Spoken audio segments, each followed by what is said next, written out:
Let's go to Jason in North Bergen. Jason, go ahead. Hey, Howard. Great to talk to you. I have a bone to pick with Artie.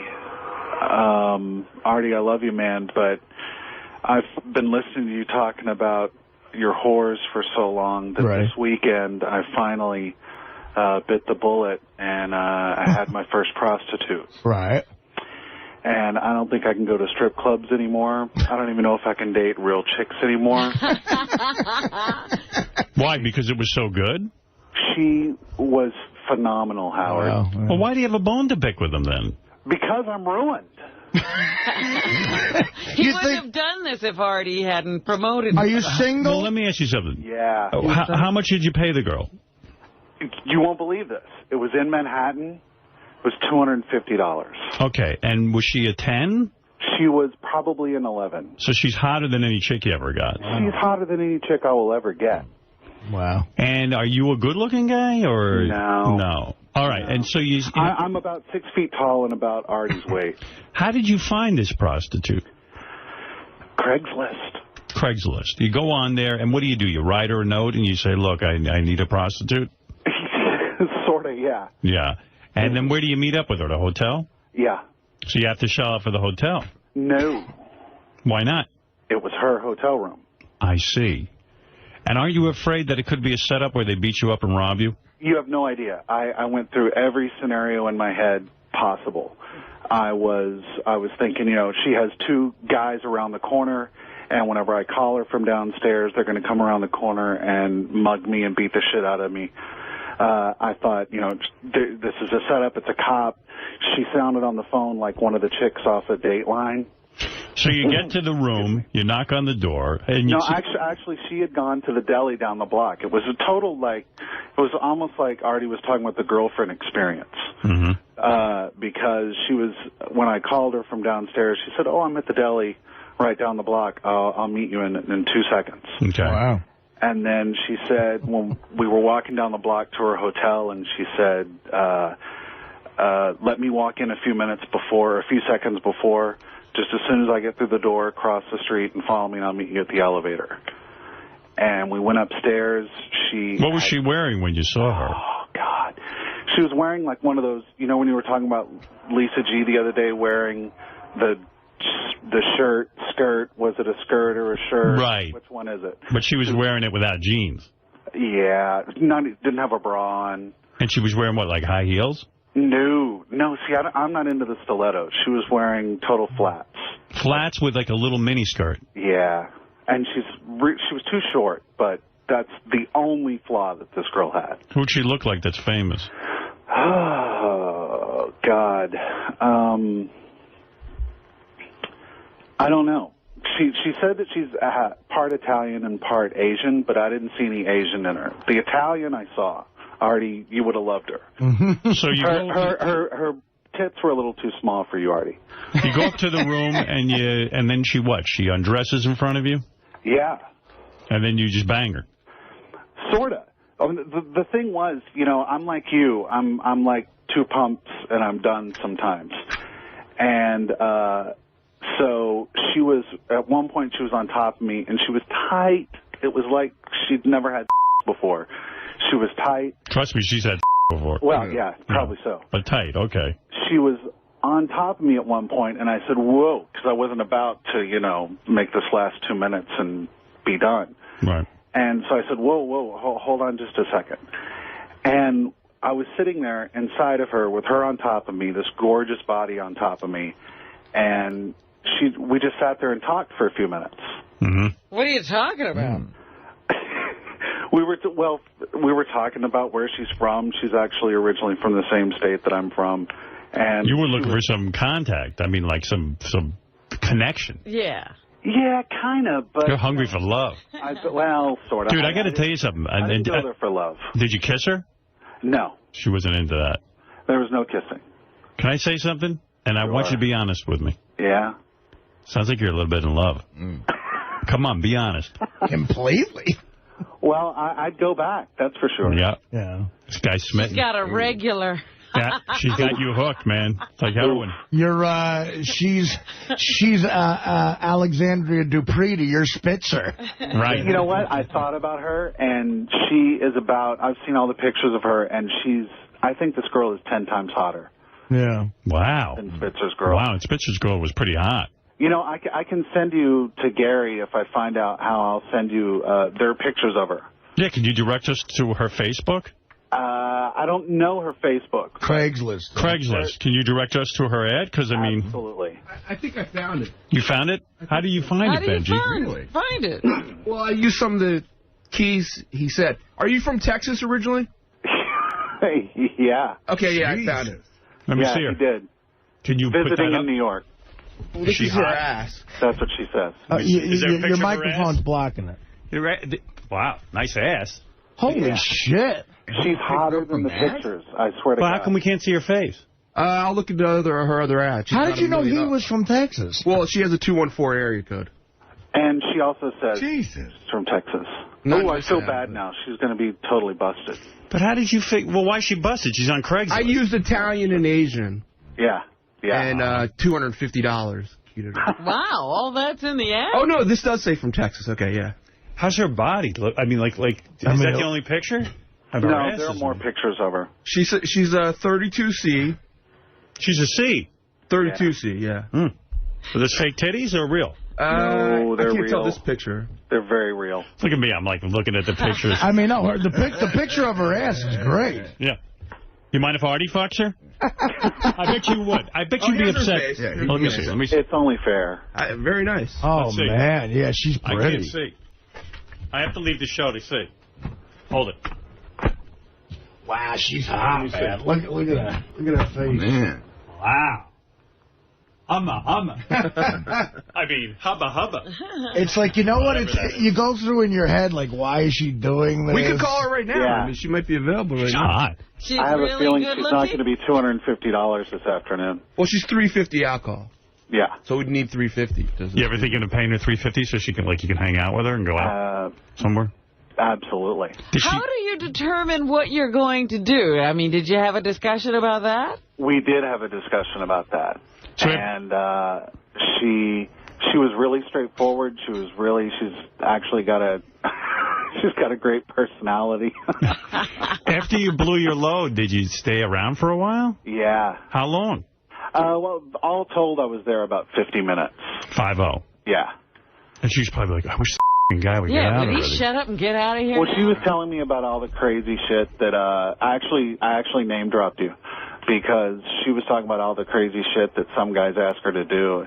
And I said, yeah, I listen to Howard Stern every day, so Cool. I've heard just about all of this. Wait, so you banged her in Manhattan? Yeah. Oh, all right. Yeah, I mean, he's totally smitten. Like, he wants her as a girlfriend. You could tell. No. Come on, be Dude, honest. that's what I'll tell you. The chick I tell you about in Vegas, I mean, Right. you know, it wasn't just looks. It was about talking to her. I mean, you got the same exact thing going on here. Yeah. Hey, could you ever say to her, like, you should go back to her and go, you know what, this is crazy, but I think I'm in love with you. I had all the fantasies about in my head, let me take you away from this.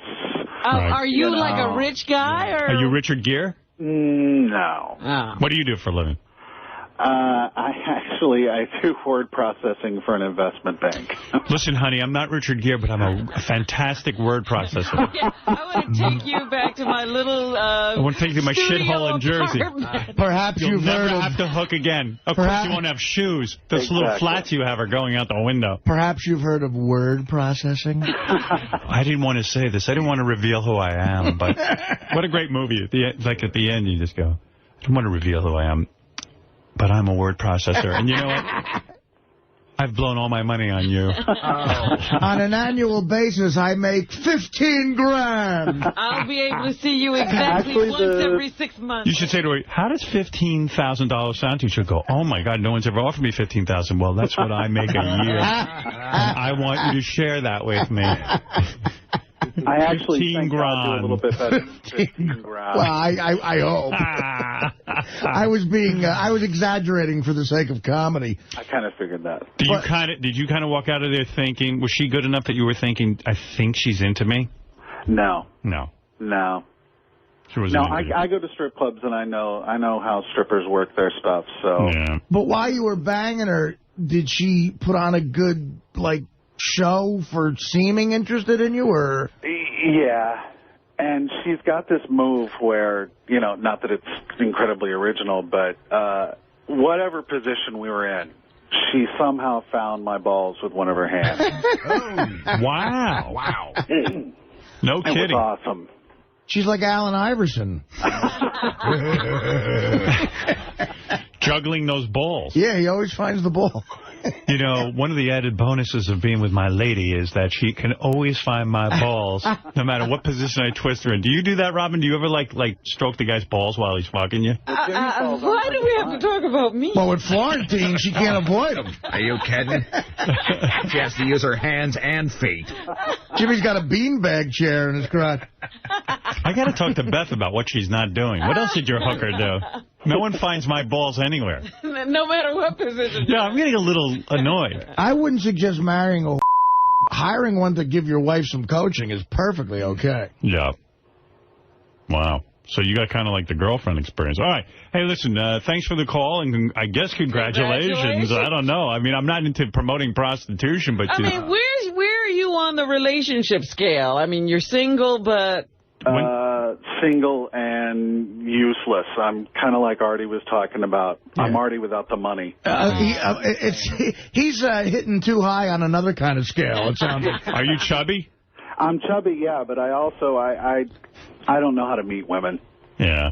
Dude, listen. The only reason I meet women is because we had a radio show. I don't know he either. does know how to meet women now. He goes on Craigslist. Yeah. Look, man, I'm sorry that you did something that I do, and I'm happy it worked out for you. But if you start doing heroin, you got a reason to be mad at me. Avoid that. Yeah, Artie's heroin stories on the wrap-up show were so chilling. I have to think that any kid thinking of doing heroin would not do it now. I'll play those later. Did you hear it, Robin? Howard, can I tell you one other thing about the Craigslist thing? There is a whole subculture going on. Guys are getting screwed on dating sites. There are these cam girls that act all sweet to you and try to get you to go and give your credit card out so that they can, steal your identity and stuff. And there's a whole crazy subculture that I've become fascinated with trying to figure out. And that's how this happened. I had no plans of getting a prostitute. Right. I was just checking this stuff out, and I was fascinated by it, and I kept seeing that ad for her. Well, it takes a certain level of trust. Ooh, whoa. Whoa. What was that? You just made a noise that sounded something like this. Jerking off. I'm fine. I'm fine. What was that? Dude, it's like... But who seems to know a lot about that underworld is Benji. He found it in 2 seconds. Yeah, he's a Craigslist guy, I think. Yeah, Benji seems to know how to navigate those waters. Perv detective. How to get... I found a lot hotter pictures of her, too. Let me see. Well, don't bogart those, dude. Douchebag. Share with your buddy. Here's a picture of her and an elephant. You know what it looks like? Oh, my God. Yeah, hey, she's hot. That's like a Playboy Playmate, dude. Oh, my God. Really? Go to that. I don't think she did, too, which is really gay? She went to, like, a professional photographer. Oh, she had, like, glam shots. Yeah, she has, like, glam shots. You know that movie with the girls in roses, though, at the end? American Beauty. She did one of those shoots. Oh, no, she actually posed herself. She's got a world-class ass. She can do Playboy, this chick. There's one of her pictures that has her phone number on her ass. Yeah, I got it. Did you find the picture with the phone number on it? That's the original one you saw. This is not from Craigslist. This is a different one. Listen. She's hot, man. Benji, how are you finding this so fast? Well, it's how great the internet is. Are you a couple of hookers, too? No, I wouldn't pay that much. Right. Well, what do you I don't think there's nothing wrong with it. I don't think it's immoral. I just don't think it's as fun when you have to pay. Right. But you've tried it, so... To have to pay? Yeah. Talk to Chubby McGee on the phone here. He's having a great... Hand job. Hey, listen, dude, you better get to her before, like, 1, otherwise you're going to have my slappy seconds. Yeah, Artie's going to call her. Artie, have you ever had one that hot? I'll tell you what, from that picture right there, I don't think I've ever had a hot. For $250, sounds like a bargain. Well, some of these sites she's $200. Why is she so cheap? That's what I was asking. There's a lot of competition. Maybe she's got the herpes or the AIDS. So she discounts for that. She is the cleanest girl I've ever seen. And she made you wear protection. Absolutely. Did she have rubbers? Oh, that's right. Howard, I wanted to tell you this. Yeah. After I was through, I was taking the condom off, and she said, no, let me. And she reached over by the bed, pulled out the baby wipes. She took care of everything. No, you don't worry about it. I got it. Wow. I'm going to make that noise. Now you understand. She baby wiped you down afterwards? Yeah. Dropping loads. What a service. Yeah. She must go through thousands of dollars in baby wipes a year. Shit, I'm calling her right now. Are you? Get off the phone. How much you make in a year did you spend dropping $250 on a chick? I make about $60 a year. Yeah, that's a big hunk of your dough. Dude, I'll give you He's five. not dating, so. Dude, I'll give you $500 if you don't call her today and let me. Hey, see what it says? She says she's in New York studying nursing. Did you know that? She's got a good bedside manner. She ain't gonna be a nurse. She's into that baby wipe thing. That shows a proclivity for nursing. Yeah, you know, after being You wipe Jim down afterwards? No. Yeah, I have to go in the bathroom and do this walk of shame where I get a little towel and I wash myself off. Beth never washes me off. You know what? Fuck it. Oh, what are you now saying? Here's what I demand. Oh, my God. As a husband-to-be. Yes? I want to be baby wiped after I come. I really do. Or towel dried. Somebody's got to serve you now. Yeah. Yes. What the yeah, you know what? Yeah. Providing lifestyle. It's not about that. Yeah, I think it is. I want to just be wiped down, and I want her to find my balls no matter what position we're in. I want those two things. Howard, you're not going to believe this. I found your ball. The best thing of all, she found my balls in every position. This is a big guy, so when he's saying it, sometimes it was hard to reach it. Yeah. She's like a squirrel. She's like, let me reach for your balls. She remembers exactly where she buried her nuts. All right, well, hey, thanks for the call. Hey, thanks a lot, Howard. Later, call me back if you go with her again. Absolutely. All right. All right, thanks. I got a feeling he's, like, loyal to this. Right, he's never going to try another. Benj, write down that number. He's Write it down for Uncle Artie. Tell you what, that's something else there. Hey, Artie, she needs an educational grant. She might see you and want $300 because she knows you're famous. Yeah, you know, I know it's one of those things where after 5 years she's going to take a 2,000,000% pay cut and become a nurse. Yeah, that should happen very soon. Jeremy, quickly, you're the last caller, and then we have to talk to Paula Gloria. Yeah, I just wanted to mention that I listened to you over the weekend because I missed Thursday or missed Wednesday, and your interview with William Shatner was outstanding. Oh, thank you. And by the way, we did play clips from his audiobook, and he, as far as I know, is not suing me. Yeah. Well, no, you were great. You were fantastic, and he even went along with everything that you did, and it was just fantastic to hear him. Yeah, believe it or not, William Shatner heard these clips and realized no one could mistake them for reality. Right. One of the single greatest afternoons of my life was when a horny, black, handicapped kid stuck a bottle of vodka in my asshole while Jimmy Doohan but Patrick Stewart, and with his nose buried in George Takei's ass. I'm offended. Leonard Nimoy shit on John Wayne's face, while an enormous fried egg sandwich was jammed into Isaac Asimov's disgusting shit hole. And then all hell broke loose because fat-assed Nichelle Nichols squashed. I met a guy, a mental patient, who actually believes that's a real clip. I would like to ask one request. Just, you need to get George Takei and William Shatner on the same week. Yeah, that'd be cool. Maybe we'll do that. That would be the best. All right. These days, George has to be here when William Shatner. Yeah, William Shatner is always good on the show, and he was really great this past week. All right, thanks, Jeremy. Thank you. All right, later. Bye. Yeah, people forget that he's been a great guest for years with the Homo Room. Yeah, he writes about the Homer Room in his new book. I have to get a copy of that book. Yeah, I want to know what he wrote. Bill doesn't give out free copies to us because he knows if he mentions our name, we'll each buy a copy. So he's got at least 10 books sold right there. We have a busy show, actually, today. 𝗛tože will be calling in, if you want to know the truth, because he's promoting something. I told George to give a call. Paula Gloria will be here next. I'm looking forward to that. You probably don't know the name Paula Gloria. Know Paula Gloria. She is coming in. She is the public access woman. We're giving her a show tonight on Howard. Oh, she's the one who talks like this? Yes. Hello, Rusty. Rusty, wait. Rusty, please. Rusty, don't go. Rusty, you know what? Right after roll call, we're going Rusty's one of my cranky callers. Cranky. Yankee crankies. You know, Rusty, right after roll call, we have many good things, but I do want to talk. Can you hold on, Rusty? Wait for the rollout, Rusty. Roll. She's here. She's actually in our green room. I can't wait to meet her. Okay.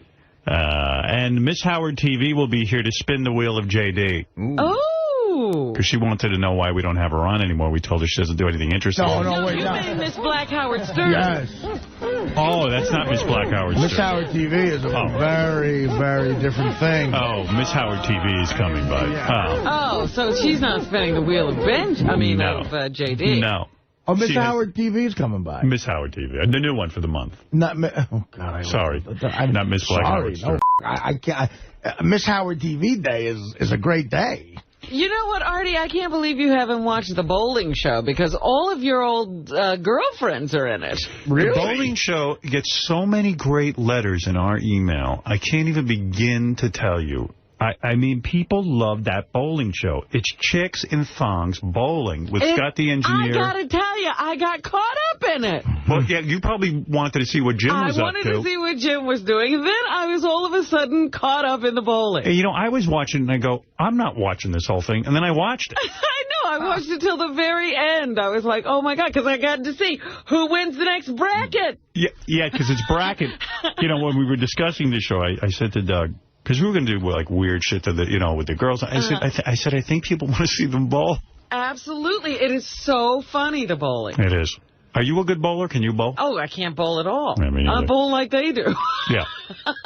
Mostly gutter balls. I actually went bowling a couple of weeks ago, believe it or not. Yeah. And I bowled I thought this was a victory. I bowled a 114. Wow. Well, see, I've gotten there before, but it's only by accident. Yeah, I mean, I don't know what I'm doing. Yeah, and when I'm listening to Scott, I'm like, yeah, I know exactly. My hand twists, and it doesn't go off straight. It's called sucking. All right, look, we got to take a break. We're going to have Paula in here talking about his heroin use, and he'd talk about how after the show, he'd run out and drive to Delaware to score his heroin. Goodness. So Gary says to Artie, why would you go all the way to Delaware to score your heroin? There's no heroin here? So Artie goes, anyone to know. So it was like, because, I mean, everyone scores in Manhattan. I mean, you go to Harlem, you can get tons of heroin. You don't even have to go that far. That is kind of funny, huh, Art? But, I mean, you went all the way. Yeah, because, it's funny. Hilarious. Really, I mean, going all the way to Delaware. I mean, after the show, I mean, that's huge. No wonder you're exhausted. It was just a chaotic time. And how would you know where to score in Delaware? I called a guy who I knew could get other shit, and I said, do you have anybody who could get heroin? And he said, yeah, I know a guy, but he's down in Delaware. And something about that appealed to me, like, the logic was, if it's that hard, maybe I won't do it as much. You know what I mean? Like I was saying... he was your one connection. And then you would drive all the way down to Delaware, and then the guy wouldn't even show up half the time. Well, not half the time. Are you serious? Not half the time, but there were times. Yeah, you know... I thought it would deter me from going as much, but once I got hooked, I had to go every day. Wow. And you never broke down and said, you know what, I'm going to go to Harlem. I can go right to Harlem. I don't know. Something about doing it locally scared me, too. I don't know. I just, it was just so depressing. And, yeah. I would time it out to where, as the show was ending, I would, be just on the verge of, like, withdrawals. Good and I would Lord. drive down to Delaware, and I'd meet the guy, and a lot of times he would get to me just in time. And there were times where he didn't get to me, and I knew... You can only get a day's supply? No, 3 days. You have to hear the wrap-up show. Oh, yeah, I didn't hear anything. Because you think like a guy... Because Artie's got some dough. I used to say Keith Richards, when he was doing heroin, must have had like a 10-month supply. Right. When I'm reading Nikki Sixx's book, he wasn't getting it every day. He'd have a bunch. Right. Well, I would get 3 days worth if it was, a day where he had what he said he had. How long did it take you to get to Delaware? I'm curious. Midday with no traffic, a little over 2 hours. 2 hours? Yeah, and I would speed home with heroin on me, just... Oh, I mean, you didn't shoot up or something? Oh, you didn't shoot up. No, I would take a fix where I hooked up with the guy. Mm-hmm. And, yeah. What do you mean? You mean you'd be in your... Like, there you'd hook up, then when you came down, you'd drive back? I'd buy it from him, and then I would do a couple of lines of it. Right. And then I'd be okay. Right. And then I would drive home. You could drive on that stuff? On a couple of lines, it just mellowed me out, and it was... just eased the pain. Did you nod off, though, like behind the wheel? No, at that point, not with just 2 lines of it. You just needed to normalize it. Right, exactly. Right. It was just to feel normal again. But weren't you exhausted anyway from doing the show all morning and then driving for 2 hours? Yes, but the fear of getting sick was worse than being tired. And then it's like, you do it, and then by the time you get home, it's almost time to get back to Delaware again. Well, sort of, No, actually, it's time to come back here. No. And my Easy Pass had all these trips to Delaware on it, and, I was making up stories. It was. Who sees your Easy Pass? Your mom? Well, no, I had a business manager at the time. Did he used to say to you, why are you going to Delaware so much? Yeah. And, What's in Delaware? Because, why are you going to Delaware every day? Couldn't you pay your... Oh, you didn't want to pay a toll. You want to get there fast, right? Yeah, I thought about paying the toll in cash, but, there's always a line there. I'm not about to do that. Right. Yeah, that would just slow you down. You're just completely antsy, and, it was just awful. How I didn't, at one point during that, just blow my head off, I don't know. It's craziness. It was completely... But when do you have all this time? How are you getting anything else done? He wasn't. I wasn't. And although he was shooting his movie. You gotta I wasn't he was yet. writing his movie. Wait, I'm going to play you the wrap-up show. Okay.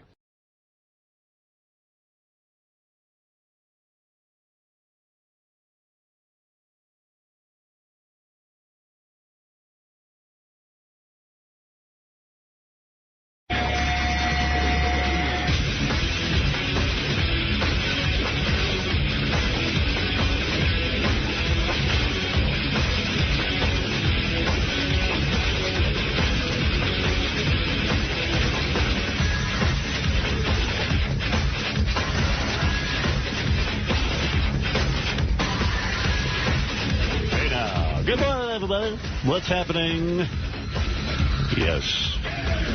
Well, a lot of people, of course, are calling in and want to know what I think of the Irish firing. And first, I do have a couple of statements I want to make, and I hope that, I've gotten calls from every media outlet asking me to come on and comment on this. I always find that surprising. I'm right here on the radio commenting every minute. They don't hear you? I mean, the other night, a guy followed me home with a camera crew or some kind from after I was eating dinner, and he said, what do you think of Imus? And I turned my head, and I wouldn't comment. What's wrong, Robin? I don't know. You sound funny to me. You're not hearing him? I'm supposed to be funny. I'm America's funny man. Have you not put a funny affect on your voice either? What's the matter? No, you sound different. Something must have changed. I didn't know I was in the right time. But I guess I am. Now, don't try to fool me.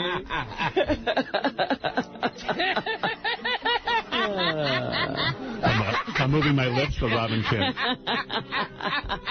What is going on over there? Is that from that racing? Is that what the problem is? No. Something's wrong with you. Whoa. She went in that race car. I get reports. What reports?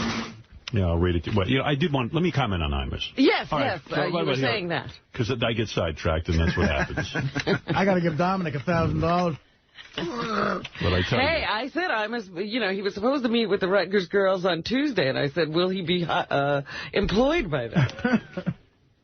From the beginning, I told you that Imus would be fired. I told you he would be fired from both MSNBC. The reason I knew that is that corporate executives, A, are not going to back a guy who's an obvious racist. You can't defend racism. And people say, well, you do stuff about race. Yeah, there's a difference. There's a difference.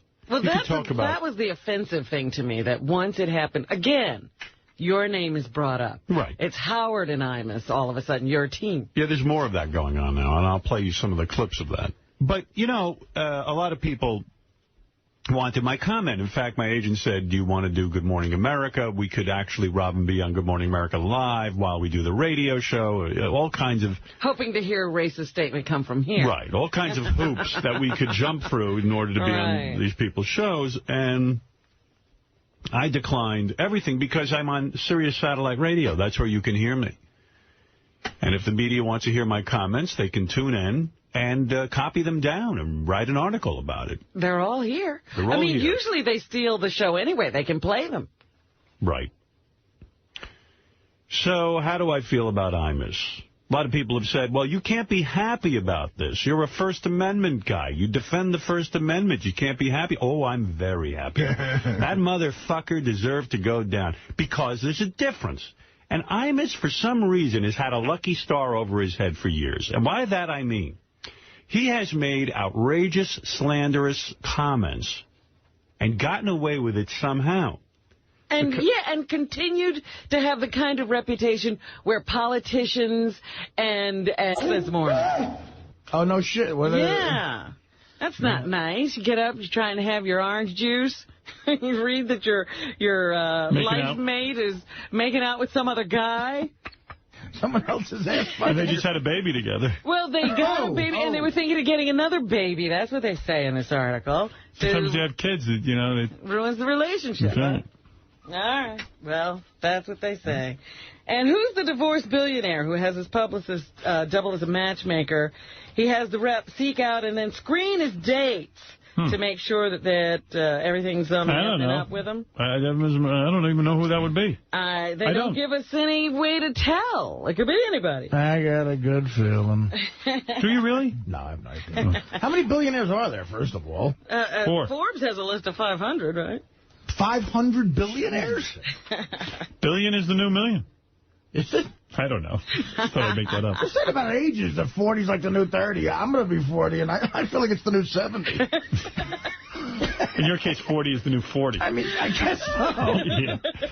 Anything else, Robin? Michael Jackson, according to a magazine, is a good father. That is news. They say they...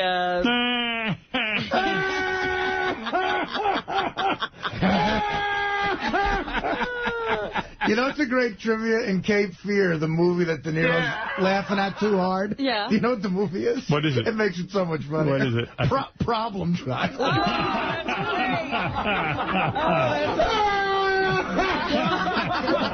Every once in a while, they cut to the kid hitting John Ritter on the head. That's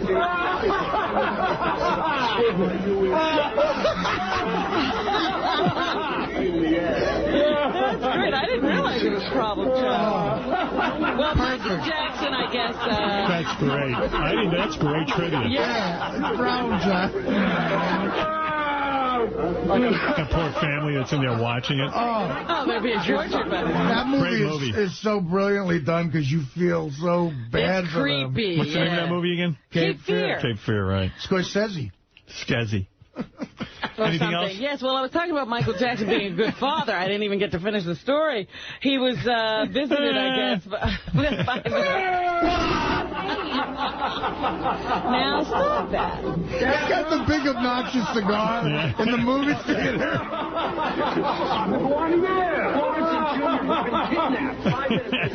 is John Ritter. Now I'm hearing it. Yeah, no, it's John Ritter.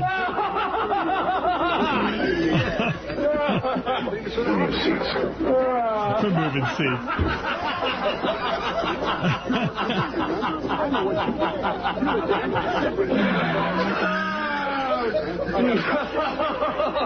Okay, then I quit as your son.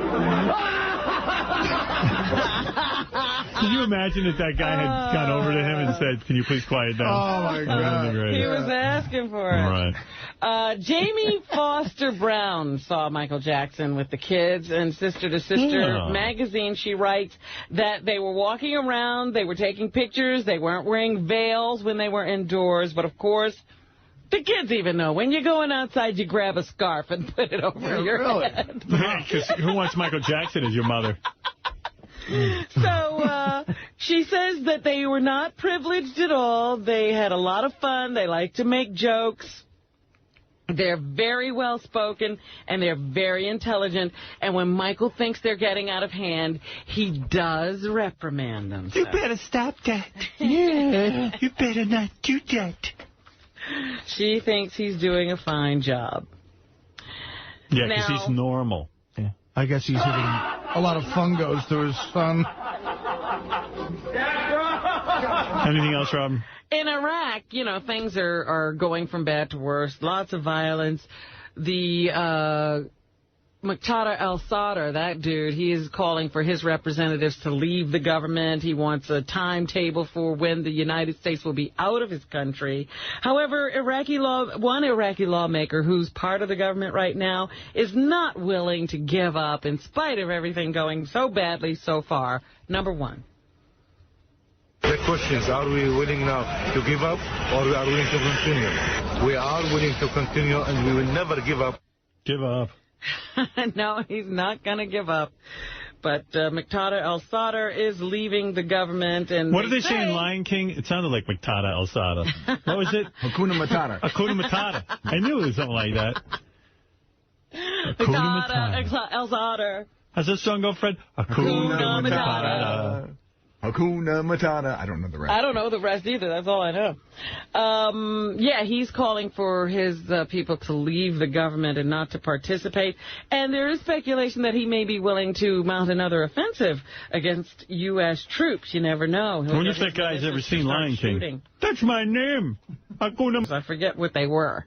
They sing to the little baby lion, Hakuna Matata. Yeah, fuck you. Yeah. Let's see that in real life. No worries. No worries. I got an uncle who's trying to kill me. Anything else, Robin? Yes, it's, I guess, one of those anniversaries of Jackie Robinson breaking the color line in baseball, and he's being honored. You know what Imus had to say about that? What are they doing, Artie? Everyone in Major League Baseball is wearing the number 42. Yes. I believe. Very nice. Then how are we going to know who's who? Well, that's the other thing. And the ones that aren't are collecting welfare. I mean... Thank you, Imus. Thank you. Honestly, I think that's a little much. Every fucking player's got to do it, but that guy was a special motherfucker, man. He really was. Well, thank you, Artie. No, he was. I mean, that was... he was the man, okay. If a guy... Think about what he did. If one guy had called him the N-word and he fought back, he would have blown it for everybody coming next. They were waiting for him to punch somebody in the face, and he never fucking did it. And, you know, they deserve all the accolades they give him. Here's Jackie Robinson's widow, who says she rejoices at the tribute to her husband. Oh, happy day. Imus is wearing the number 42 today to try to appeal to black people to put him back on the radio. Please take me back. Please, I'm wearing 42. I'm wearing 42. She's hot, Mrs. She stayed hot for a long time, Jackie Robinson's wife. Is she as hot as Halle Berry? She used to be, I think. All right. And she says, we can't turn back the clock. We got to keep racial progress going. Howard Cosell used to be hilarious. He would try to get real dramatic during, like, a Monday Night Football game when there was a break, and he'd go, I had dinner with Mrs. Jackie Robinson last night. She looks stunning! She looks stunning. He just would get, what? He'd launch it like that. Yeah. And here's a Bronx resident reacting to that German racist military video. Number 3. Part of it, I think, is ignorance. maybe stupidity, lack of knowledge. Germans are racist? Shocking. They've got another one of those animal guy specials on TV. The National Geographic Channel is going to show you Man Among Wolves. Oh, I saw something about this. This guy, Sean Ellis, is a naturalist, and he's particularly into wolves, and I guess he spent all of his time, he's never been trained, but he's spent his entire life going around the world living among wolves. Stupid. Yeah, so then... It's called dummy.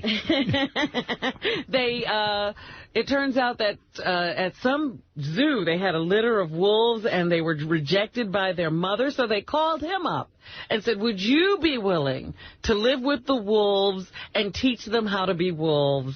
And that's what this special is all about. That's the arrogance of some men. Let's see. Oh, yeah, I can teach a wolf how to be a wolf. Yeah, I mean, you'll see him licking the wolves and doing everything that guess what? No, you wolf can't. would do. You're no wolf.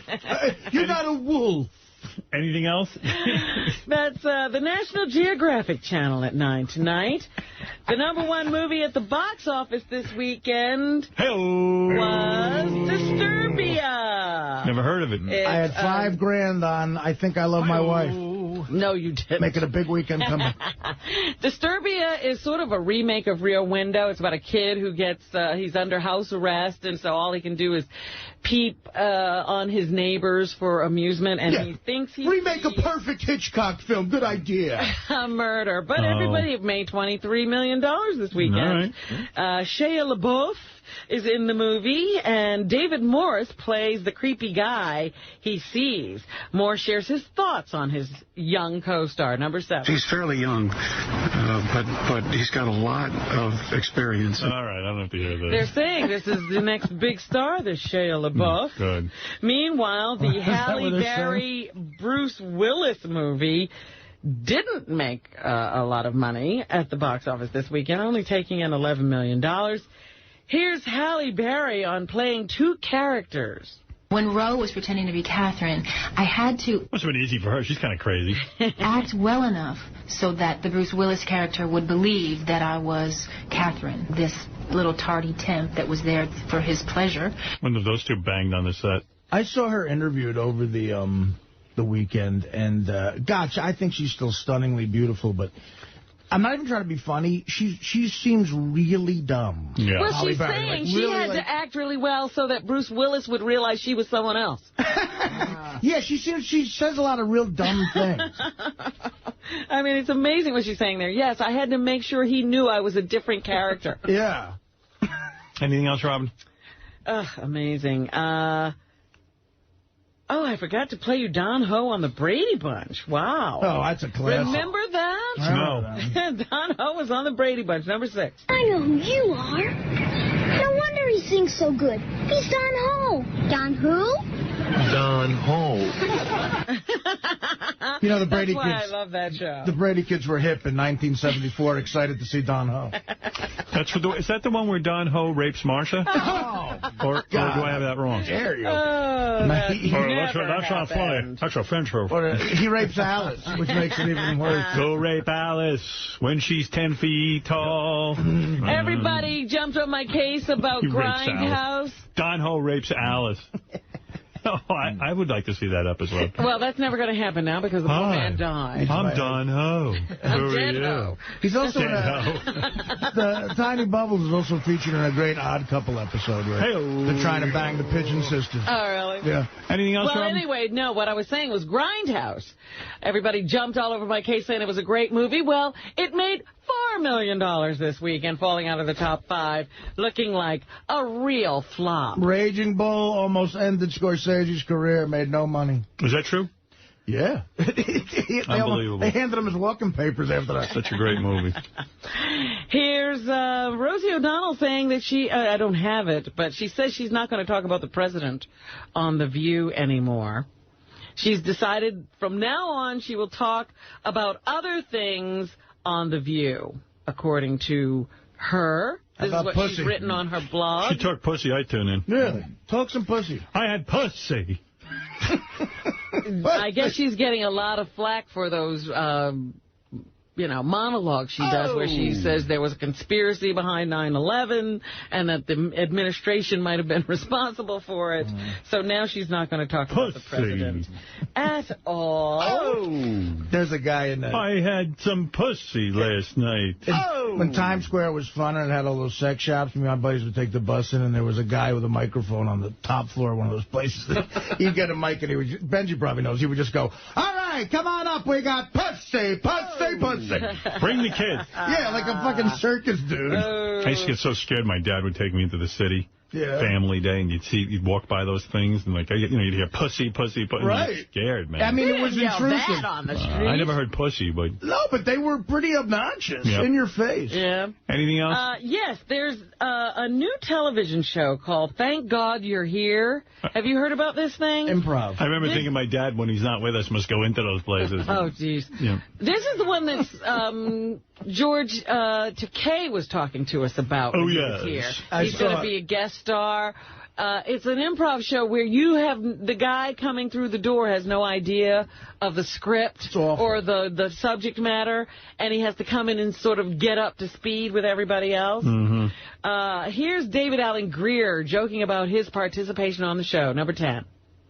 Really the special person right here. You're looking at him. Because I have to watch people much more talented than myself, better looking, slimmer, younger, do things I can't do. And that really is... Okay. Enough of that. It airs tonight at 9 o'clock on NBC. Nothing walking through Times Square with your family when you're young, and the guy goes, pussy, pussy, pussy. And then he goes, oh, hello, Mr. Stern. How are you? Good to see you. Yeah, that is... Hi, Ben. Trouble. Never happened. And Andy Baldwin. Who is he? Andy Baldwin is one of the Baldwin brothers. No, he's not. The guy from Sopranos. Andy Baldwin invented the piano. Andy Baldwin is this season's Bachelor.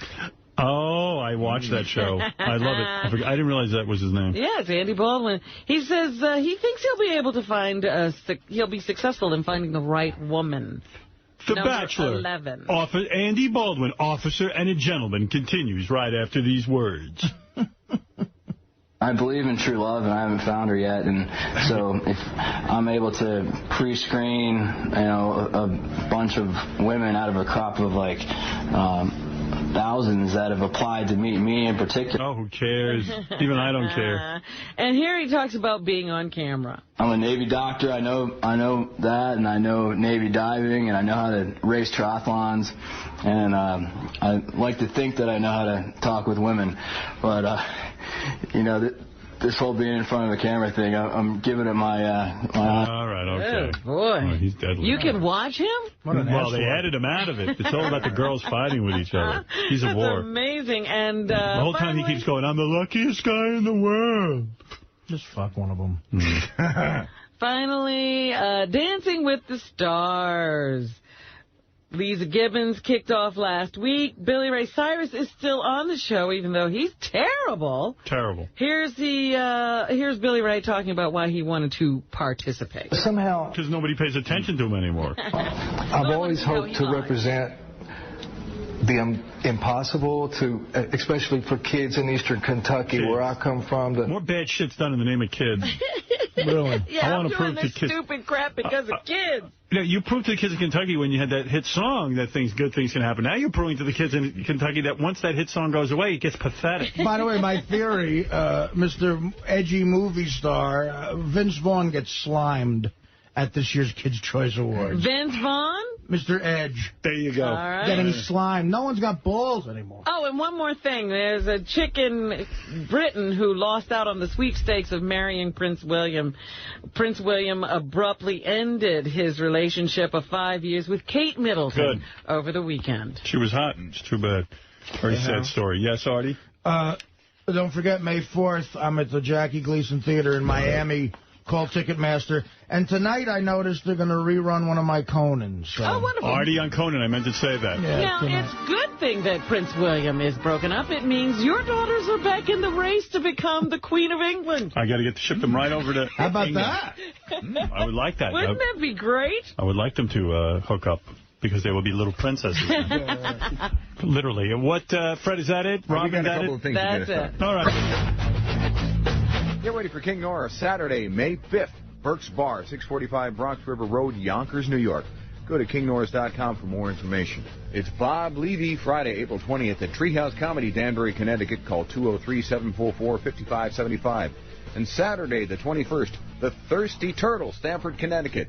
Call 203-975-0252 and go to RevBobLevy.com. Friday, May 4th, Reverend Bob, Sal, Richard, Shuley, Beetlejuice, and Yucko at the Rhythm Lounge, Long Beach, California.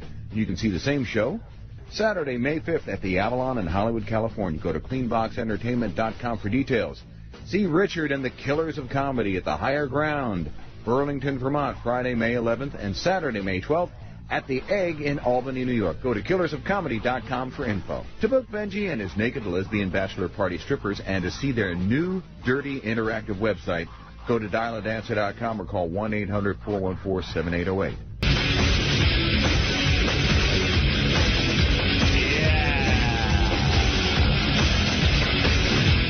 We got a jam-packed show today.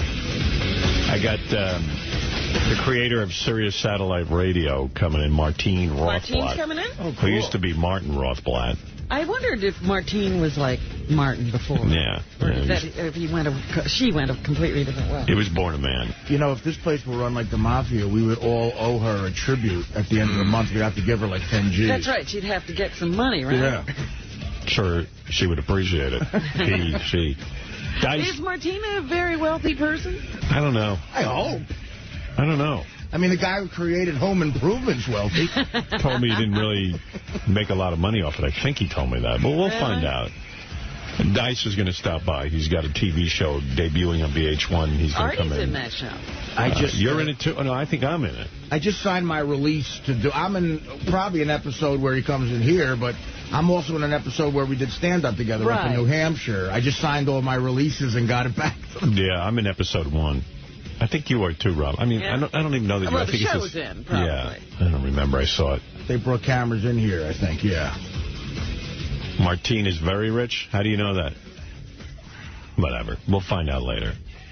Also, we just have a million things to do, and I don't even know where to begin. Did anybody hear this call where Richard Christie made a phony phone call where his voice drops out? It's kind of funny, and Richard just reminded me I only played it once, so let me start with that, and then we got to work our way through about 3,000 hours of material.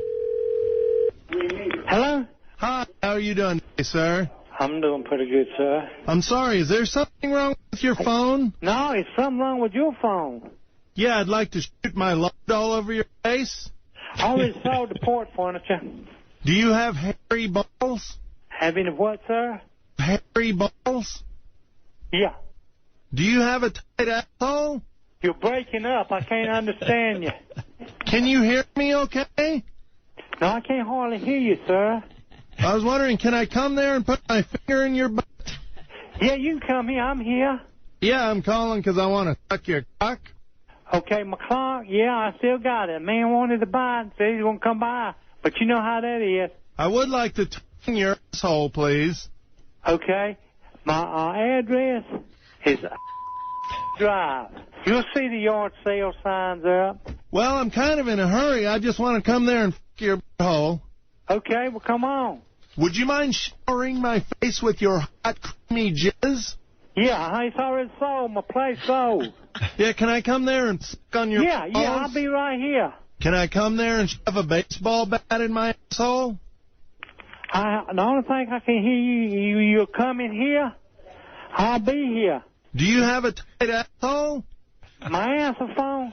Yeah. Yeah, I have some of them works. I would really like you to take a shit on my chest. Sir, the only thing I can tell you to do is come by here. I can't understand you at all. Would you mind if I gobbled your stiff cock? Check with my clock? Yeah. Yeah, I still got it, I said. Just yeah, can I come there and suck on your balls? Yeah. Would you mind pouring chocolate onto my shaft while I jerk So off? I don't know what kind of phone you got, but I'm here. You can come and look at anything you want to look at. Yeah. Yeah, I want to tickle your balls. Yes, if you just come Drive, I'll be here. Okay, go fuck yourself. Wow. Guy was getting frustrated. You know, Sal has a similar call where he plays a guy who has one of those throat things, and it keeps going in and out. I see. But I don't know. I think it's a little too similar. Right. Anyway, that's such a great phone call. I thought I'd play it again. Let me... oh, and by the way, I didn't get to this yesterday. Riley did a show on Tuesday night. And we love listening back to Riley's show. That's why we have him on, so we can listen back to it. Wow. Look at all these clips. Holy mackerel. Oh, he must have had some show the other night, huh? Hey, by the way, I saw some of Mel testifying in front of the... What is that called?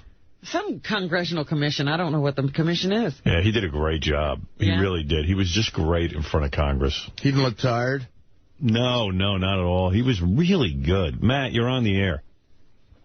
Hey, now. Hey, now. Matt, just let me explain what I'm talking about. Mel Karmazin is the guy who is in charge of Sirius Satellite Radio and was in charge of going in front of Congress and explaining the merger, XM and Sirius merging, and it was so great. And the How was his reception? I mean, where's he? It was good, but the guy from the NAB, I think, is really annoying, with his arguments. And, a guy in the Wall Street Journal wrote an article yesterday saying, if terrestrial radio is so against satellite radio, having one satellite radio company, then it must be good for the consumer because they just want it, they just want it to fail. Right, they want it to go away. Yeah. And anything that might help the cause, they're against. They don't want the competition. They were against cable television. You want to know something? They were against satellite radio in the beginning. I was reading the notes on our guest today, and the NAB was there to kind of protest the fact that someone was trying to come up with satellite radio. So they've been against it since its inception. Since its inception, correct.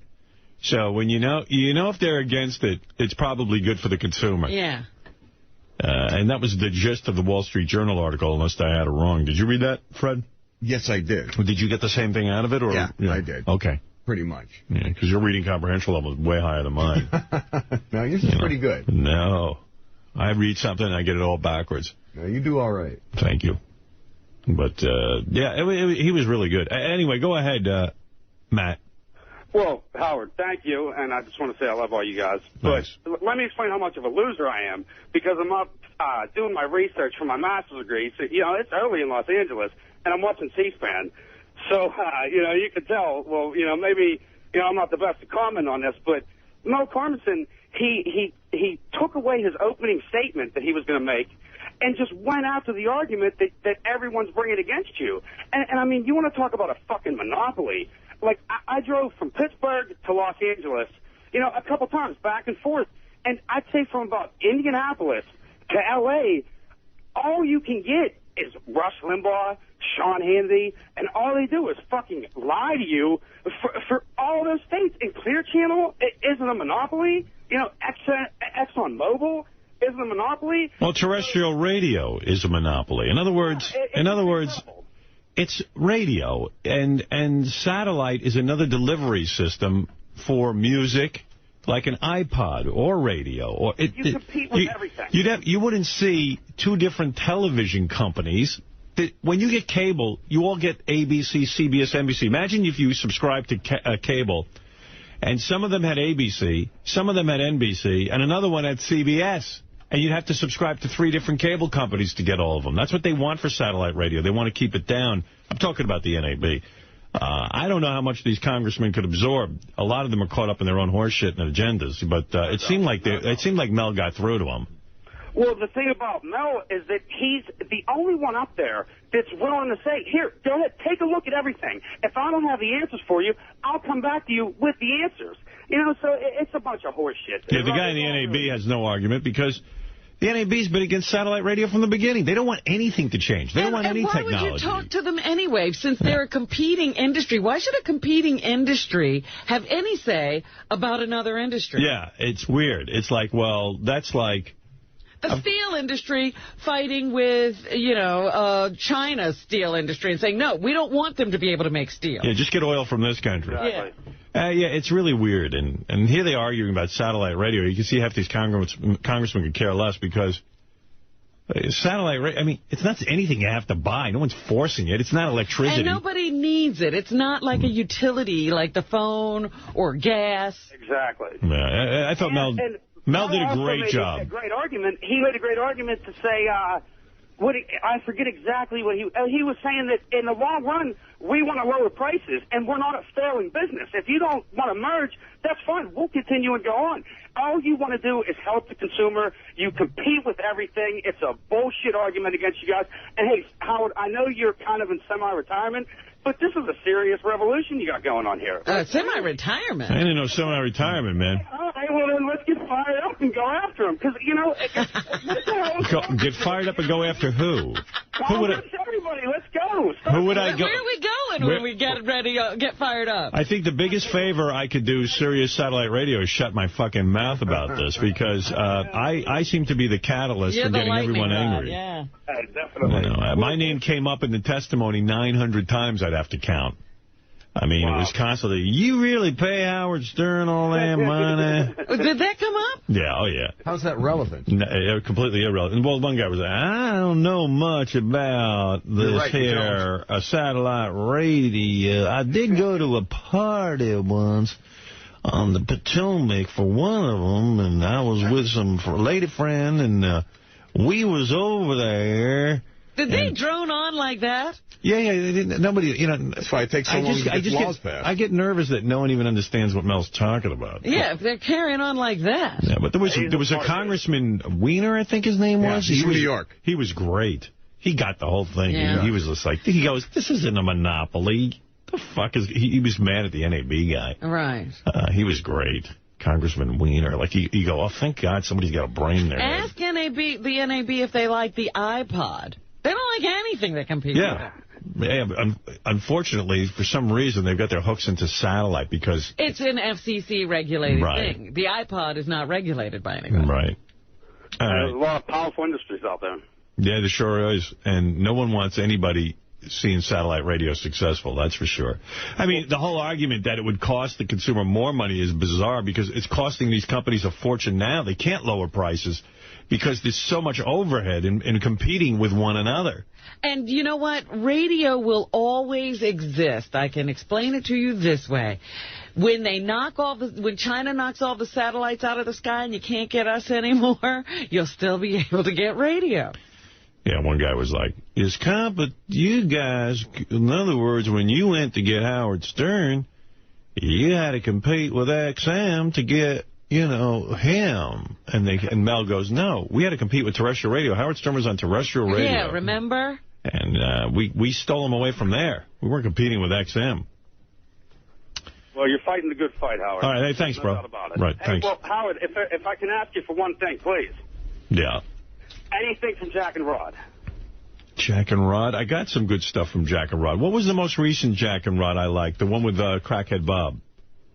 There you go. Here, you want to hear it now? You were generous as well. All right, here's Crackhead Bob on the Jack and Rod show. Did you hear this one? This is where he pretends to be Kirk Douglas. They're all great. Kirk Douglas had a stroke, and you've all heard Kirk Douglas. So anyway, Jack and Rod do their radio show, and this woman wrote a book about old Hollywood, and the guys say, this is Jack and Rod say, this is Kirk Douglas. Here, listen to this. And we're back with the Jack and Rod radio show, and let's hear it for Jeff and Shirley Lawrence. They wrote a book called Hollywood Be Thy Name. Is that correct? That's it. Okay, the premise of the book is to let people know what actually goes on in Hollywood. If you want to be an actor, these are things you should know and what we wish we did know when we went there. This is Rod Stiffington. I just want to tell you, we have a special celebrity guest in the studio today. Okay, that sounds great. Go ahead, celebrity guest. Doug Doggett. Thank you. You recognize the voice? Doug Doggett.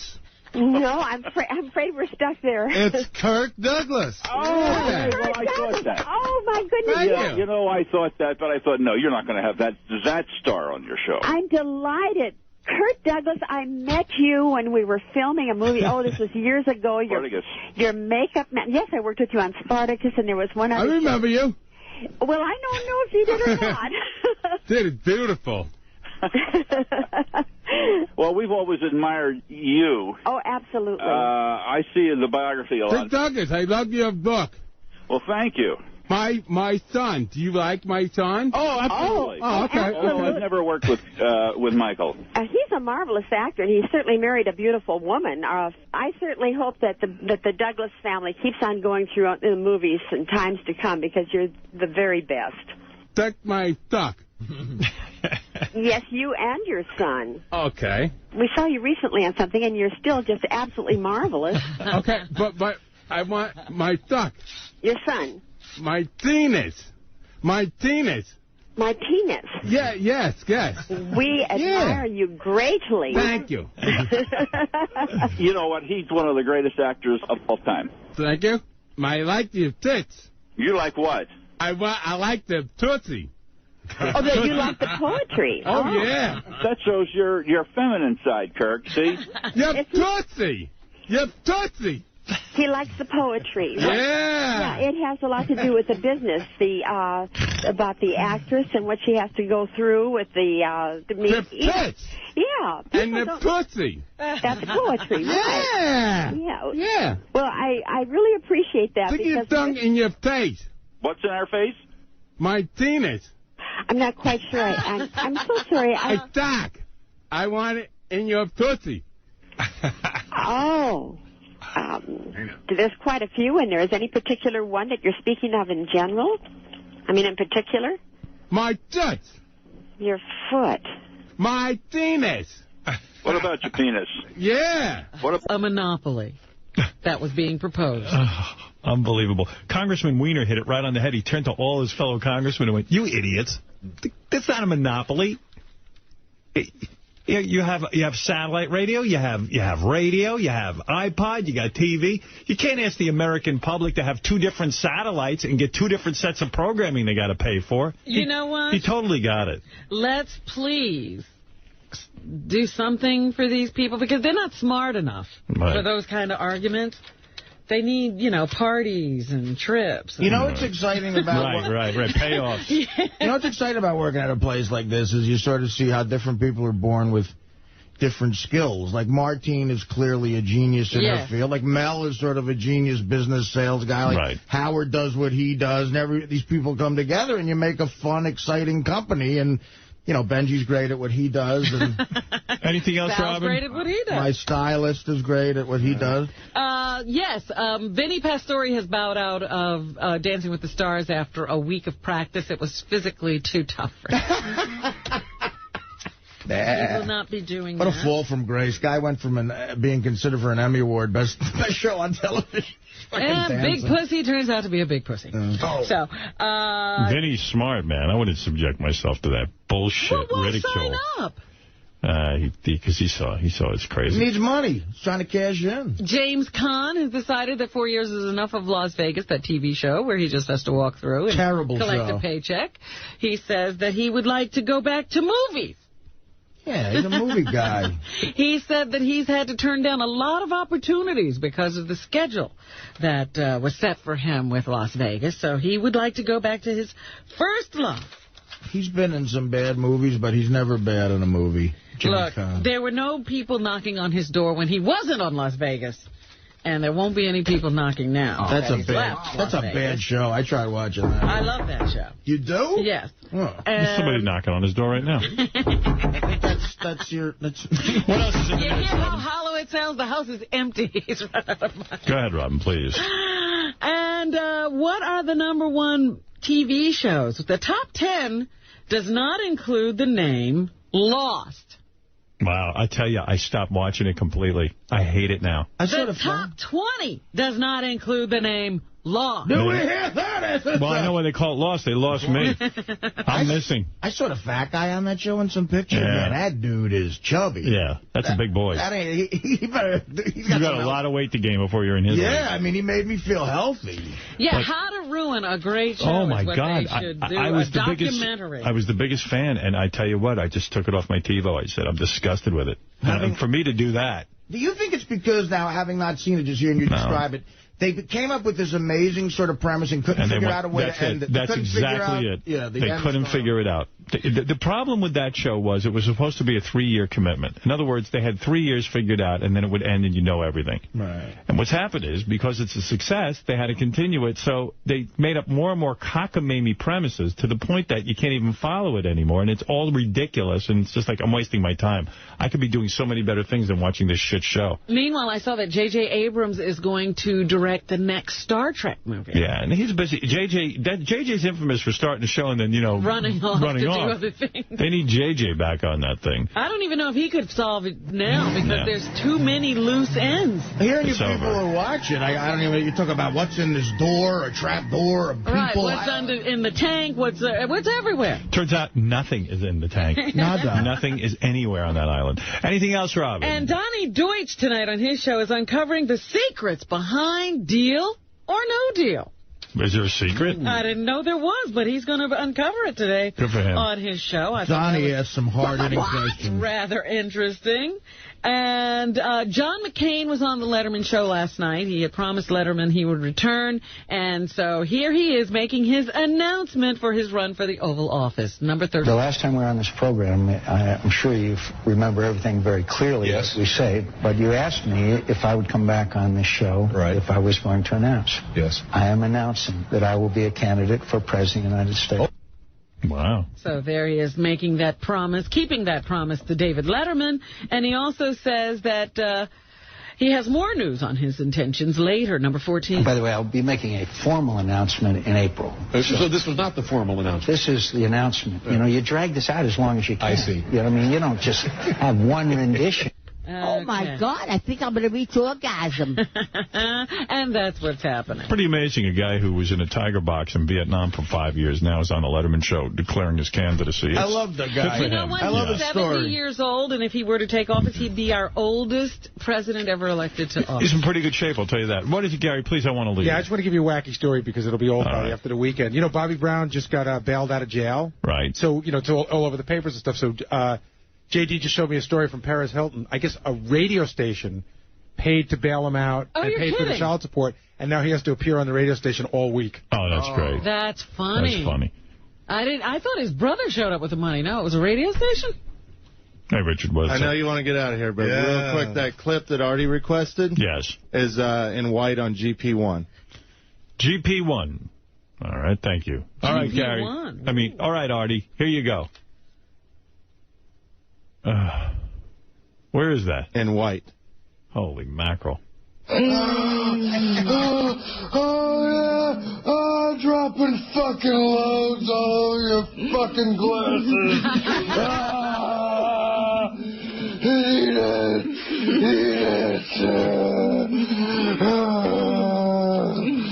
Yes, you nasty pig. All right, there it is. And really quick, there's a clip right under it that is gold. I think you guys will love it. It's a real quick. Same guy? No, it's a girl, but it's new and it's great. Oh, I don't want no cream pie surprise. No? No. You sure? I just want it in my mouth. I want to taste it so bad. I want to feel your children float around in my mouth as they drip down my throat and go into my stomach. Right now, and then I shit them out. Oh, yeah. I want to feed some fucking protein. All right. That's love. Hey, Howard, I got to plug that Sirius related. I'm going to be on Jim Brewer's show. I'm taping it tonight from Caroline's Live, and I think it airs tomorrow. Jim Brewer's show on Raw Dog on Sunday. Congratulations to you, Artie, on that.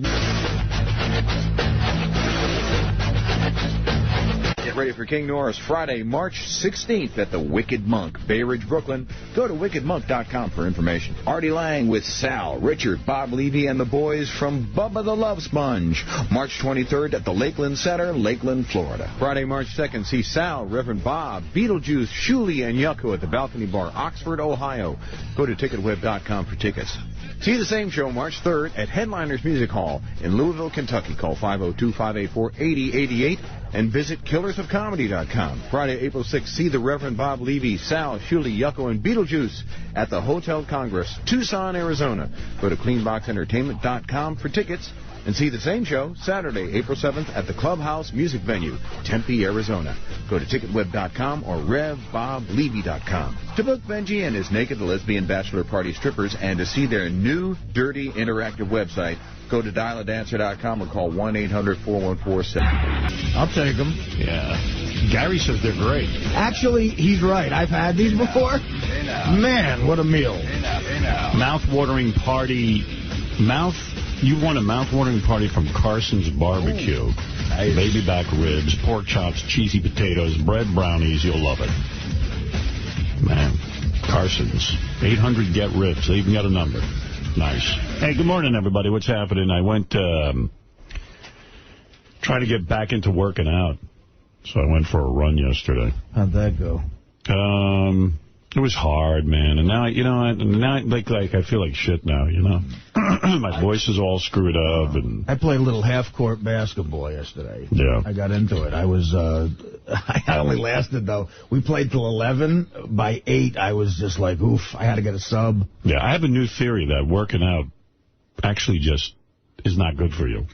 I mean, because I go for a run, I do the weights. It can't be good for you. And I'm trying to get in shape. And, we got this show. And, I've been feeling so good lately. And then I go and I work out. I didn't do anything heavy or strenuous. Is this the first time you've worked out in a while? No, I've been working out gradually for the last couple of days, on and off. And then, you feel like crap. Oh, this is going to be a tough show today. I'm staring right at Evil Dave. He pops up, doesn't he? Yeah. Didn't we discuss, I don't want to see everybody? You certainly can see him. Everybody can see him. Oh, yeah. This ain't working for me, man. This is going to be a tough day all around. I got Evil Dave. How you doing, Evil Dave? Really good. Good to see you, Howard. Good to see you. I just want to let you know that I think I have an infection on my McGillicuddy because there are red bumps and they're oozing yellow pus. All right. Yeah. You're McGillicuddy. You're a Bubba fan, I guess. Yeah. All right. Yeah. And your hiring of Bubba was brilliant. Absolutely brilliant. Want to know why? 2 words. Cock off. Yeah, you heard the cock-off? Yeah. Have you done a cock-off? Yeah, I don't get that. Hey, Evil Dave, do you mind wearing a paper bag on your head when we do the show? Yeah. Dave Letterman, everybody. Great Dave Letterman. How you doing? Yeah. Also, I'm being moved out of my area because Daniel has to sit in here. What? Yeah, for the roast. By the way, we're having a big roast today, and I think from an issue of safety, we were just going to put Daniel in his own. Yeah, but I'm displaced. Yeah, for like an hour. For like an hour, but I can't work, and then I got to sit out there. Yeah. It's fine. I don't like that at all. It's very disconcerting. I don't know. How do I know Daniel's not going to take a crap in my studio? You don't? Oh, he's a classy guy. He'll probably take a crap in there. Thanks a lot. Yeah. Well, hey, we all got to put up with, we have a squeeze-tight situation. And I got to sit, where? Where am I sitting? Nobody even thought about where I was supposed to sit. They were like, oh, sit on the guest where couch. Are you going to be? You're with Jeff Carl. I just found out yesterday. I had a great idea, Howard. Yeah. Why don't she just shut up and stay in her booth? It's like, she's been complaining. I know, it sucks. I don't have an alternative situation, Robin, if you can come up with one. Otherwise, I have you sitting on the couch and I have them in there. We thought this was the best for what we're doing. If you don't want to do it, then don't do it. Yeah, sit in your booth then. But, we just don't have a place to put him. And we just want to keep him sort of separate from them. But you have a problem with the redneck head of the Klan? Howard, my things are in. I don't want him around my stuff. Yeah. Howard, can I ask a question? I get a whole day's notice to clean it up. Yeah, what is it? Clean it up. It's my purse, you jackass. Is it true that Robin's boyfriend before Mr. X was her dad? No, that was not her boyfriend. That was her book. Quivers of Life. Okay. Now he's mouthing off because he forgot to tell me that he was doing that. No, we told everybody. Robin, I'm sorry that your 24 hours is enough notice to move your purse. 24 hours? We came to you and asked. You wouldn't tell me anything. Robin, okay, so we told you yesterday. No, we didn't tell me. Scott DePace said, Robin, do you know where Daniel Carver's sitting? Okay, for whatever reason you found out yesterday. For whatever reason. What? So now what? Just shut off your mic. I was talking to you have 24 hours to move your purse and a couple of newspapers. Move my purse. I apologize. Where should I put them? In the middle of the floor? No, stay where you are and just keep yelling. Wow. Can I say something here? Yeah. I heard that somebody called Robin cuntface the other day. What a coincidence. That's what I call my mother. Oh. Really, Dave? That's right. I always thought there was something between you and your mother. Yeah. What about that, Robin? You going to feel comfortable moving? You don't have to if you don't want to. I'll put the chair somewhere else. I've made arrangements to move, but the idea is that this is my workspace. Yeah. Well, giving you the opportunity to not move. I have a workspace because I have to work. Well, giving you the opportunity not to move. I mean, I don't know. You're going to complain one way or the other, so decide what you want to do, and we'll leave it at that. Be quiet. Decide what you want to do. Just make a decision. You're an irritating little maggot. No, he's right. Wait, do you want to stay in your booth? Where are you going to put Daniel? You bring a maniac in. I don't know. Where are you going to put him? Robin, what's your solution besides yelling? Look, today is not the day to ask me for my solution. Okay, starting yesterday, what's your solution? Starting yesterday. I mean, all you're doing is yelling, but you have no... You are in my ear like a headache. Would you leave me alone? I would say if you hadn't dried up, I would think you're on the rack. Shut up. Wow, what a lovely morning. Can Dave say something? I just say, I got to tell you folks something. I love the freedom of satellite. Let's all finger each other. Now I'm feeling a little disconcerted. Why don't you go in Robin's booth? Because I don't really want to stare at you. Yeah, Robin, you got it easy. Look who I'm sitting next to. Robin, no offense. I was bitching about where Dave was sitting, and now you took over with where Daniel Carver's going to be sitting. Ahead. You know, you took my anger away. I just said it, and then Gary's like, yin, yin, yin, yin, yin, yin. Howard, can you move your nose? I can't see Robin. Getting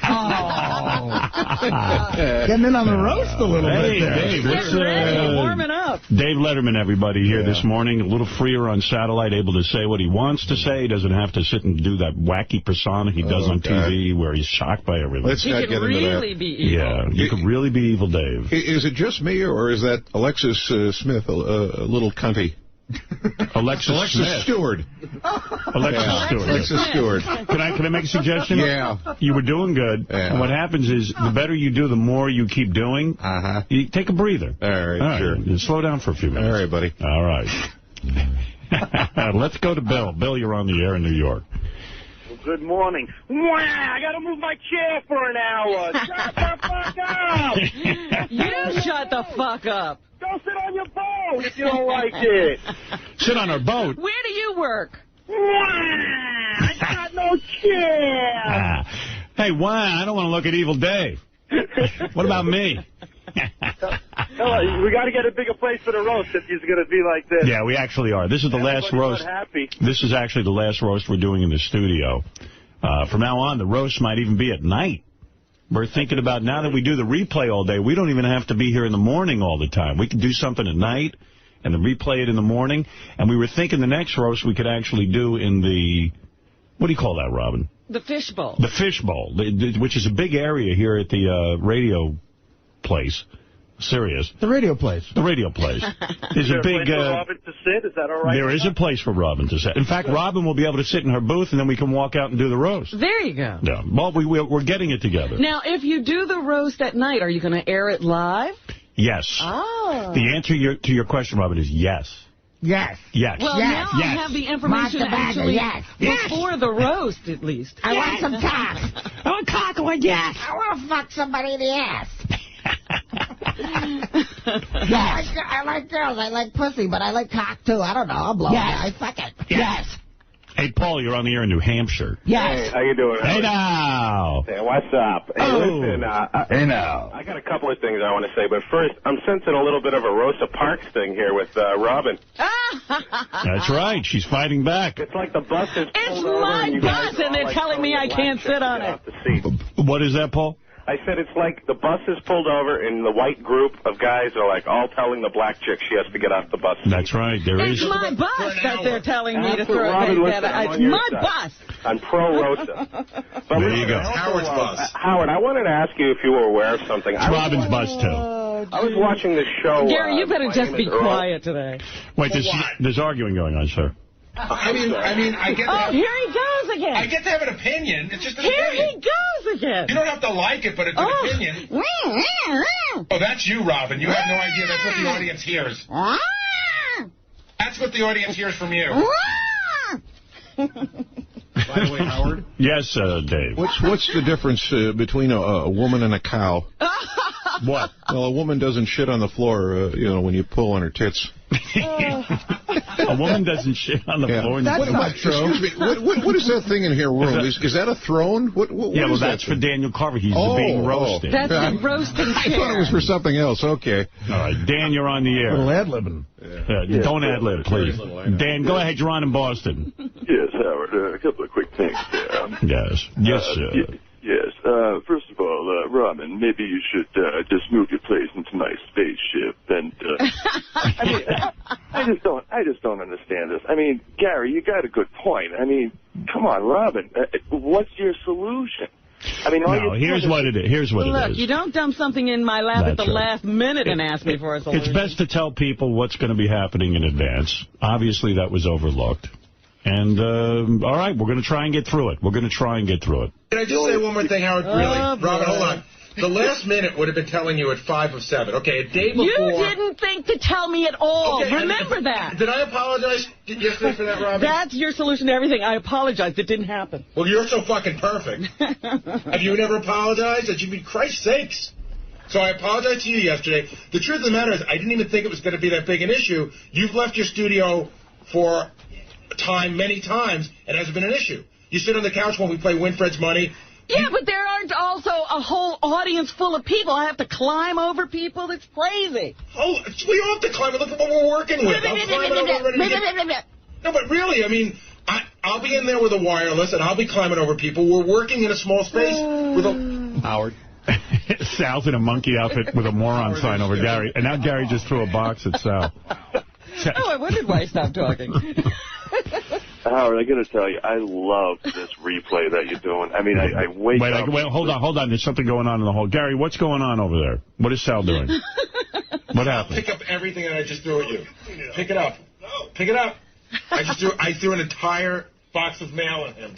Gary, you threw all your stuff at Sal. No, it's not my stuff. It's just fucking at me, Gary. There's fighting going on. Gary's fighting with Sal. It's like a racket. Honestly, here. Gary shows restraint. By now, I would have shoved Sal down a fucking toilet. Gary got hit by a woman's, whatever that. There's a big debate in the email that it's basically pee when these chicks squirt. I hate that. I don't even like the word squirt. I got hit, too. Gary, what's going on out there? Gary, what's up? He's now on the phone. I think he's calling 911. He's reporting Sal to the police. Gary just... they're fighting in the hall. I wish we had a microphone. I guess it's a little tense around here today. Gary, is that my mail being thrown around like that? It's everybody's mail. Wow. Yes, really, Gary? I mean, I would just never stop hitting him in the face one day. I mean, it's getting to be a bit much. Gary was in the middle of arguing with Robin, and then the monkey costume came out and the moron sign. But it's like it comes from all corners. Right. Look, I just said it's like Iraq in here today. They're just outbursts everywhere. But I'm not sure why you went from 0 to 60 so quick, Robin. I mean, I wasn't looking to fight with you, to be honest. I just said, hey, you know... I came in upset. Okay. Gary had a rough day yesterday. He got hit with some porno stars. They call it a female ejaculation. I think it's pee. But it doesn't look like it, does it? I call it love. Yeah, it kind of does. It's clear. No, it's clear. Yeah, it's not yellow. It's completely clear. Yeah, but when you... Well, that's true. No, I mean, it was completely clear. When I drink water, a lot of water, I'm clear. Yeah, but this is thicker, isn't it? Thicker and clear? I didn't get it. I got to say, I didn't get a thing at the consistency. I don't know about that. But why don't we get a real doctor? I mean, like a guy who's a gynecologist to talk about... Get a dentist. Get a dentist? But see, I'm surprised his lips didn't block his eye. All right, listen. In all seriousness, Gary, this is one of those things that will always be argued. Do you know what I mean? Like, there's no definitive answer. Of course there is. A gynecologist will know if there's such a thing as a female ejaculation. I don't buy it. But you can find a gynecologist who will say there is, and you can find one that say there isn't. What is it, J.D.? Oh, J.D.'s an expert. No, I pulled that clip from Tyra when that Sue Johansson, that sex expert, was on there, and she said that it's G-spot fluid. There's like G-spot fluid. So it's not pee? No. Not pee.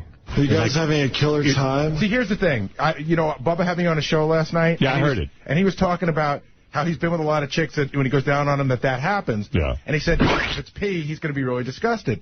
So I said, I don't think there's such a thing. I said, I don't think there's such a thing. Because he likes to go for that. Well, he does because he thinks that it's an ejaculation and that he's doing some great work. If he finds out it's just pee, he's disgusted by it. That crap shot out like pee. Right. So I said, it came from inside her vagina. No, it came from that spot. It came from that spot. Yeah. You saw? I saw one time. I saw it really clearly. So what is that, Benj? All experts agree it comes from the same hole that pee comes from. Really? Right. Yes, it comes from the urethra. It comes out the urethra. Urethra. Right. Aretha Franklin. Right. Yeah. Right. But here's the point that Bubba and I were talking about. They don't think it's pee. What? They don't think it's pee. They think that females have a gland analogous to a male prostate. Can whatever that fluid is, carry HIV? Sure. It can? I think. Yeah, I mean, horse fluid, yeah. Because pee doesn't carry HIV because it's sterile. Well, let's see. Spit, I don't think kills it. Now, HIV is not easy to get. Yeah, I mean, can you get it through your eye, HIV? You can definitely get chlamydia, herpes, and gonorrhea in your eye. See, the argument was that once it was airborne... It's not easy. Yeah, but he's going to get herpes because it's not in the fluid. It would be on the sore. His eye would have to come in contact with a sore. So I'm ruling out herpes. The only thing you might have is AIDS. That's great. Yeah, great. Eye AIDS. So wait a second. I don't think you get it through your eye, can you? Because, like, what about girls... Well, it's a mucous membrane. But wait a second. He didn't have contact with the mucous membrane, just the fluid. No, but your eye is. Oh. And let me ask you something. Like, if you're with a girl and you're... Like, she's giving some dude a BJ, and she swallows, she ain't going to get AIDS. There's only one way. If she has cuts in her mouth, maybe. If she has cuts in her mouth, maybe I should have just said, that's it, everyone out. Too many people. I should have thrown everyone out. You kept thinking it was going to be saved, though. You thought, well, there's plenty of stuff over there. Everyone's there. I figured everyone, someone's going to get up and light the room up. You want to get brutally honest? Yeah. If you're a Comedy Central executive, who do you cut out? Who do you leave in the roast? I could do this. Go ahead. I mean, okay. No one. The first guy I would have cut out of the roast, and again, I'm just going to say it up front, I don't know, that Ramon guy, he just didn't seem prepared. Mm-hmm. And maybe he was all freaked out because he got pulled over on the way over, but he just didn't seem to be prepared with any jokes, so I would cut that one out. Then I would go to... the gay guy? Who do you leave in? No, it's Modi. easier. Modi, but see, I wouldn't cut Modi out. I've got 5 names. Okay, if you had six... wasn't good. Gilbert wasn't good. Ralph, let Gary talk. That's the problem. If you had 6 guys, right? Yeah. Say it starts off. Sal comes out. He did really well. Shuli comes out. Yucko comes out. They all did good. Then you let Modi. I would leave that in because it bombed in a funny way. I would leave Gilbert in because it bombed in a high-energy way. Lisa Lampanelli and like one other person, and that's your roast. She wasn't even funny. Oh, stop. I disagree. She was great. I don't know. It was just the stink of the other people on her, I thought she did really well. So what about on the replay if we cut everyone out and do what you just said? So who are you leaving in? I think that for Gary left Artie out, too, which I think is great. No, I'm sorry. I forgot Artie. I thought Artie did he really? Yeah. And I forgot you. I'm sorry. I would put Artie, and I totally would put him in. Well, you got to cut out Bob Levy at the very top. No. You leave that in, though. You leave that in. Well, I have to look at the list, but I can think of the guy like... Howard, who are you leaving in? I want to hear. All right, here you go. I'll tell you right away. Shuli, I leave in. Right. Good. I take Bob Levy's opening monologue, cut it down. I leave in Sal. I leave in Artie. I leave in Yucko. And I finish with Lisa Lampanelli. So wait a second. What are the names of the people that are out? I'm not interested in saying that. Everybody else. Everybody knows who they are. I can't remember. But would you want to make that the edited version? Like, that's the question. Do you pull a Comedy Central and do it? No, I'm not pulling. I'm letting the audience in on it. The audience heard the entire thing. And do they want to hear a good abbreviated version of it? Or I think that's more solid, yeah. But don't you think there's humor in a guy bombing? This conversation doesn't make any sense at the end of the show. Who cares? I think it's even funnier. Like hearing it. I think you leave it all. I think this is a great conversation, and I still think you edit it. You don't think there's comedy in letting Here's the reality. a person bomb? You know what was really funny? You don't want to miss Robin laughing, like trying to sell these horrible jokes. I know, you were really working. Hey, I was trying to. I got tired of fucking laughing. Yeah. See, I was so stupid, I thought you were laughing. Robin was very nice. Yeah, she was the only one laughing. Here's the problem. Do you want to prove a point by leaving everyone in Just leave it in. And have everybody suffer through it. Or do you want to... I mean, because you really need the real reaction. I agree. I think you leave it as it is because that's what it was. Here comes Tim Sabean. He is the program director. I'll go with his call. Tim Sabean is a man, 20-something years in the business. Formerly the program director, WYSP, WCKG, W something else. KLOS. KLOS. XRK. WXRK. When they were all good. When they all had high ratings. Yeah. This morning, I got a lot of emails from people emailing me that they couldn't get out of the car. Because they were crippled. It was like watching a car crash. And I swear to God, it's like driving into a sinkhole. I mean, even when we're bad, we're good. I think that people now, after what happened, got to hear this thing again to see what really happened. Yeah. Especially after yesterday. It was just shockingly bad. Well, no, after the last 2 days have been emotionally charged around here. After yesterday was Monday and Tuesday was killer. Mentally exhausting. Right. And today, again, was like, oh, my God. I think people haven't recovered from yesterday. Do you think, here's something else that was said. Do you think that Shuli, myself, and Sal have an advantage because we know everybody? Yes. Yeah, I definitely think that, too. Without question. But I do think certain people came in here unprepared. Yeah, there were no Absolutely. secrets. There were no secrets about who was going to be on the dais. Anybody who was there knew who was going to be there. But we know more details about him and everybody in the room. But okay, so do a little homework. It's easier to write jokes. But one of the reasons you shouldn't cut it down, because even those people who bombed, one or two lines were really good. Hey, Howard, do you think it was weird because you stuck Daniel in Robin's booth and it was just kind of weird, like it gave off a weird energy to everybody? Maybe. Who knows? That wasn't an issue for me. No. I didn't think that was a problem. The reason it might have been weird, I don't think Daniel sitting over there made it weird, no. I really don't. I just think it just didn't have the...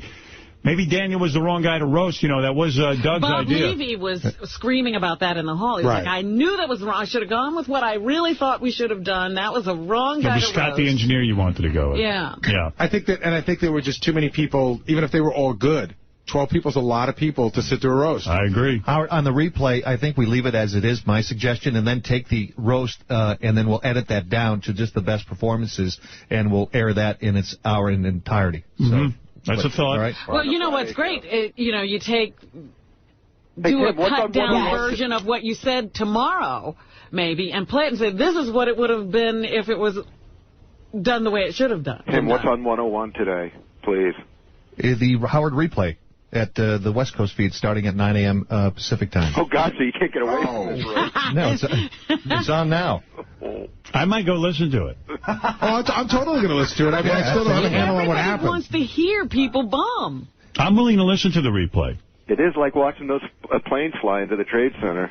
Oh, God forbid. Yeah, I'm sure there's people's families feel that's exactly what it's like, Ralph. Oh, Gary, be quiet. You know, he's so insensitive. He called me yesterday. He's listening to the replay of me getting squirted in the eye. And he calls me on my cell phone to laugh about, and he says to me, oh, my God, listening to you is so funny. You're so indignant that that's what happened. What's wrong with you guys? You guys are... And I'm like, dude, let me go squirt some cum in your eye. I was laughing. I know, but why would you call me to mock me? Why are you mocking the guy on the phone? Gary got so upset with the girl. Well, yes. You knew this could happen. Yes. Well, she does. You're being irresponsible. This is what he says to me on the call yesterday. Got a giant dildo shoved up her. Of course she's irresponsible. Dude, if a girl knows she's going to spray out like that, which she probably knew, she could warn him and say, hey, I do spray. So here's what I got on the phone, man. I said, I got to go. And he goes, okay. That's funny. I listened to that show yesterday about 100 times. I loved it. All right, Ralph, thank you. That's Ralph Cirella. I'm going to go back and listen to yesterday's show. Okay. Yeah, well, I'm proud of us. We put on these roasts. We don't try to, we don't hide anything. You put people on, and sometimes it works. That's why you can't cut it down. You got to let it play today. Motto.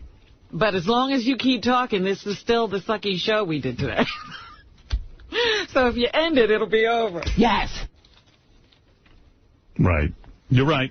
All right, I'm going to end it then. I keep sitting here hoping something will happen.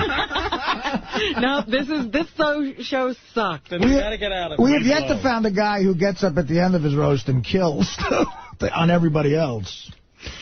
A roast always ends good when the guy gets up and really gets everybody. Want to talk about Slither the movie? then maybe that'll help. Check out King Norris Friday, March 31st at Cabin Fever, 76th in York, New York City, 212-794-2211, or cabinfeverbarnyc.com.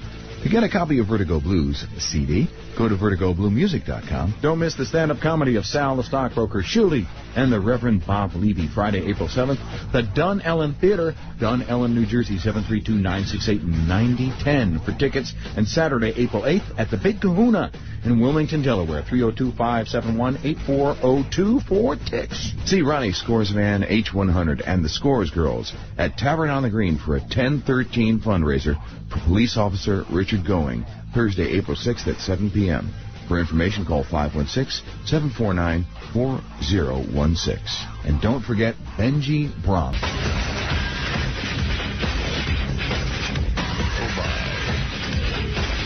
Hey now.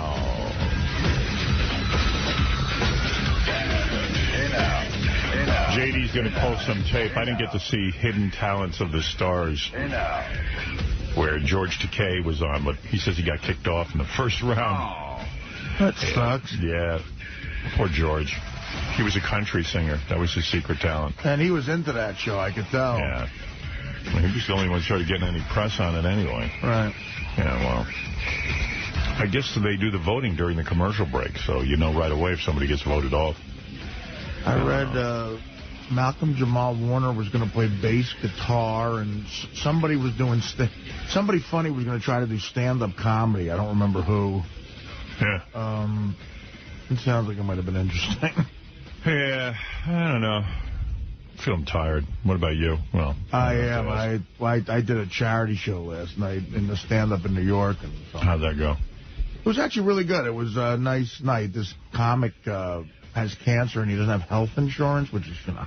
What kind of cancer? I can't even imagine that nightmare. It's a type of skin cancer. And... so he can't get treatment because he doesn't have health insurance? Well, I mean, he can't get the kind of treatment he really needs, minimal stuff. It's sad, you know. What a drag. You know, show business is so depressing.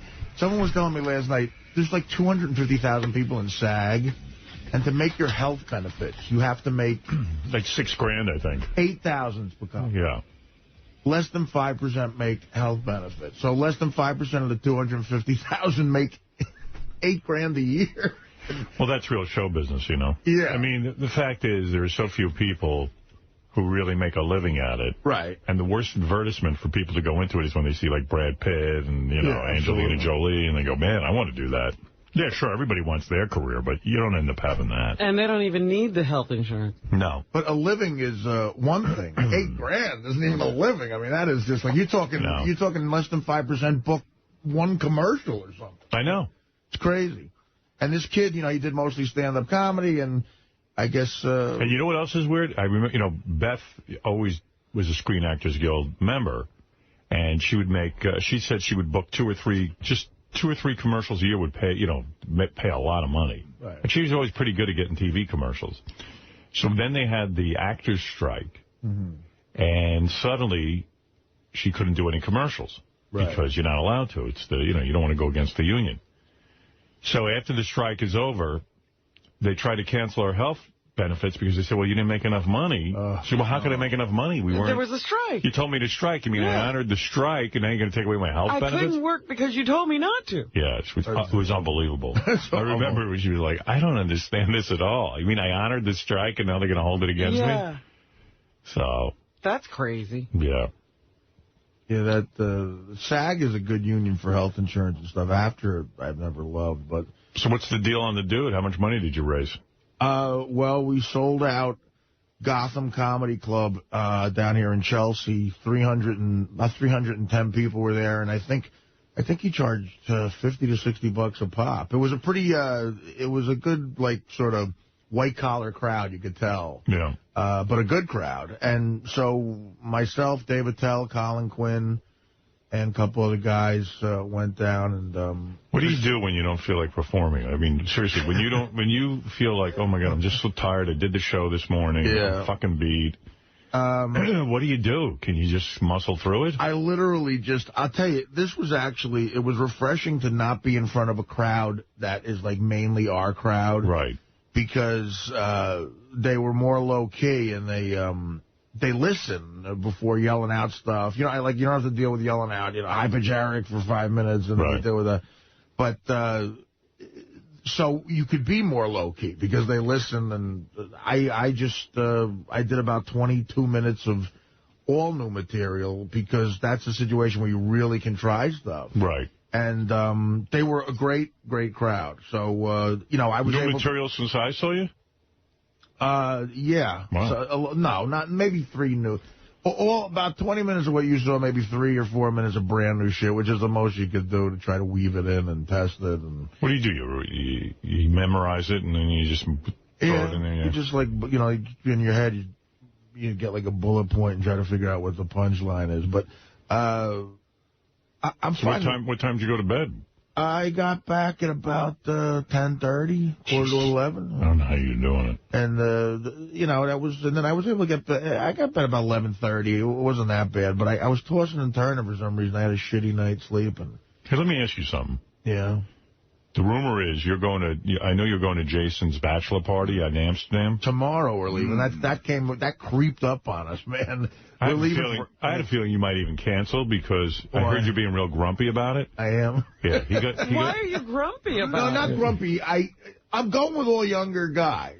Grumpy's not the word. This is what he told like Jason. He told Jason, he says, look. Yeah, I'm like a curmudgeon. I'm exactly like a curmudgeon. He told Jason, look, I'm going to your bachelor party in Amsterdam. But I'm not going to any dumb concerts because they're going to a Black Crowes concert in Amsterdam. That's dumb. He goes, I'm not hanging out with you guys. I don't smoke pot. I don't want to go to any of your dumb coffee shops. Right. And all I'm going to do is take you guys to dinner on Saturday night.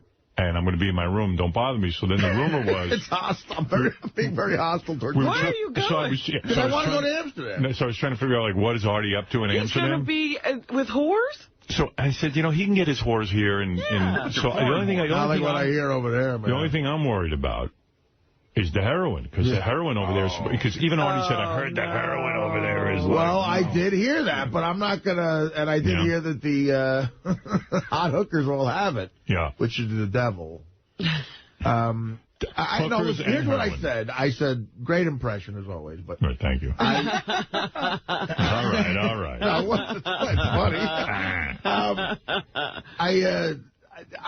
funny. Sometimes I say shit and then I go, God, that must have sounded so rude. But it's all younger guys going. It's Brandino, it's Jason, Teddy. They're all in their 20s and they're all, useless potheads like this generation is. And they're really looking forward to going there to the weed shops. I've never been a weed guy. I never when I in my drug days, if someone had a joint, I would always smoke it. But I never bought weed. You know how great that is that they found a drug you won't do? I don't know. How'd they do that?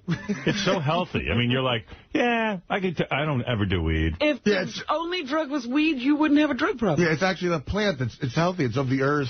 You're saying the weed is the only drug that should be legal. Well, I think so. Yeah. It really should when you think about it. Who gives a shit? Look, it didn't affect Artie.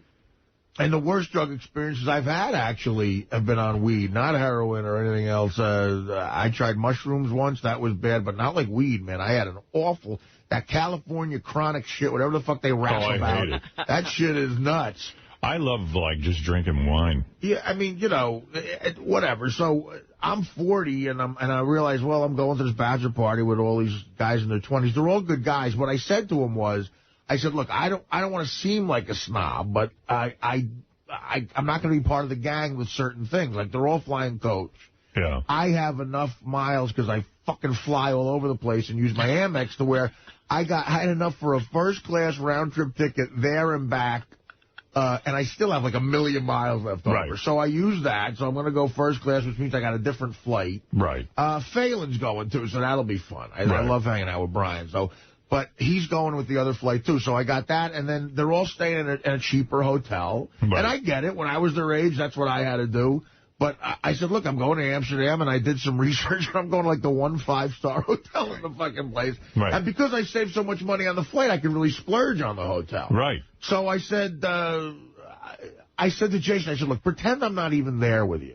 And what I want to do is, you know, don't bother calling me to go to the weed cafe, because I don't give a fuck about the weed cafe. Go have all your fun and Black Crows. I don't really like the Black Crows. So what are you going to do? I said, but one night I would love to. We'll go to I'll go to dinner. I'll ask the concierge and I'll take you and the whole gang out to it. But what are you going to do the whole time there?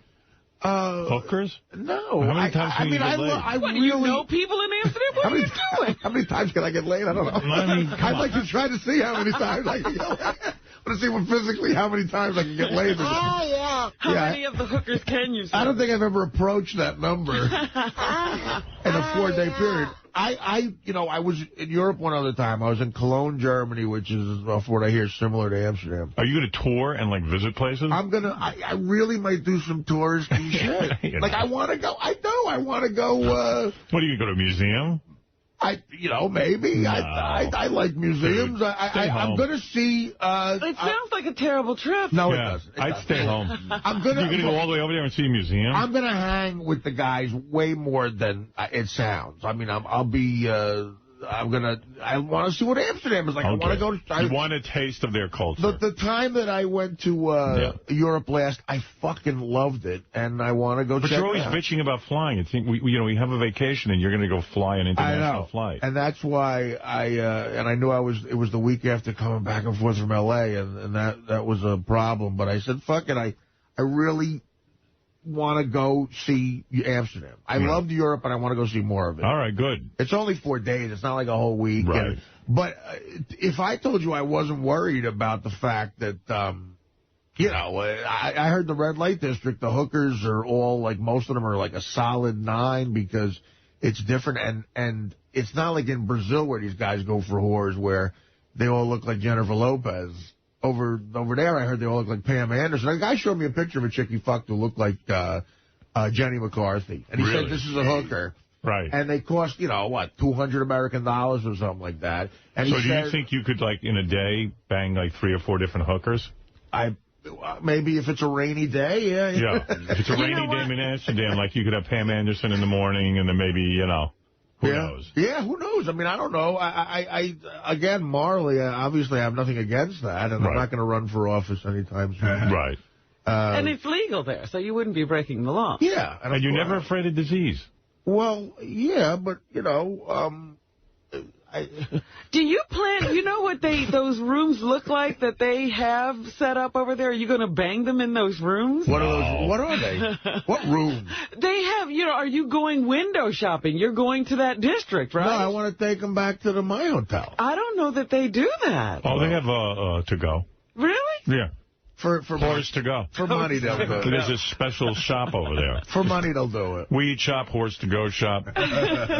Jason, what are you going to do? You going to get laid in Amsterdam? No. He's getting married. Then why go? That's right. Really. Why don't you have your bachelor party at the Knights of Columbus and Linden? You're having a bachelor party in Amsterdam where the main draw is hookers and pot. Okay, so I guess you're a pot guy. My fiance's in the car on the way to work right now, so... Yeah. Oh, so you're going to get laid. I'm not doing anything, dude. No, I've always wanted to... know you wouldn't get laid. You wouldn't get laid anyway. That's horrible. First of all, I just want to tell Artie, they definitely have escort services. You call them right up to your room. Is that right? Yeah. It's awesome. Somebody sent me a few websites. All the fans have been sending me stuff for Amsterdam. Okay. 110.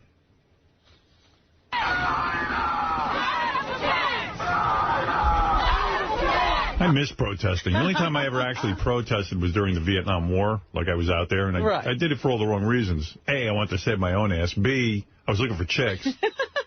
And none would pay attention to me, because I didn't hold the megaphone. Sorry. But, I admire these people. They care about something. They get out there, they protest. I never protest. It's like I don't care about anything. You know what I mean? Nothing gets you to the point where you have to march. Gary, yes, I know. A plane crashed into the World Trade Center on September 11th. Jesus Christ. What? You are perfection? What's going on? We were talking in the office. Jason just came to me like an hour ago, and he shut the door, and he asked me for permission to take time off of work because he wants to go down to Washington and protest and sleep on the White House lawn. For what? Here's the answer. No. Well, I did say no, but Will thought it would be funny if we let him go down there. Like, how many nights is Jason going to last on the lawn? Why is he going to go there? What's he protesting? The war. It's a protest for the war. I guess a bunch of people are going to go sleep on the White House lawn. Oh, yeah? So you told him no, I hope. Yeah, I did. Yeah. Jason, are you going to spit on the soldiers when they come back as well, or? What are you going to do? You going to sleep on the lawn? I'm not doing anything. I knew he was going to say no, but Will thought I should ask anyway. Right. I couldn't sleep last night because this war stuff is just. I watched Petraeus on TV. It's never going to end. No. I mean, it just never. It's very Vietnamish. It's just crazy. It's like you wanted to hear something new, but it's the same thing we heard last year and the year before that. We're just going to stay in open-ended.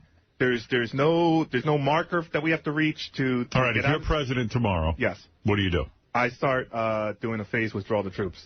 I just do. And you let the whole thing just disintegrate. To me, there's two other options besides doing nothing, which is what we're doing now. It's either we declare World War III and just go at it. Nuke them. Right, nuke them or go after, we keep bringing Iran up. We just either say, fuck it, we're in World War III and just go full force, or you pull out. There's no middle ground. Were you aware that Artie's last bit was about the protesting the war? That's why he slept in here?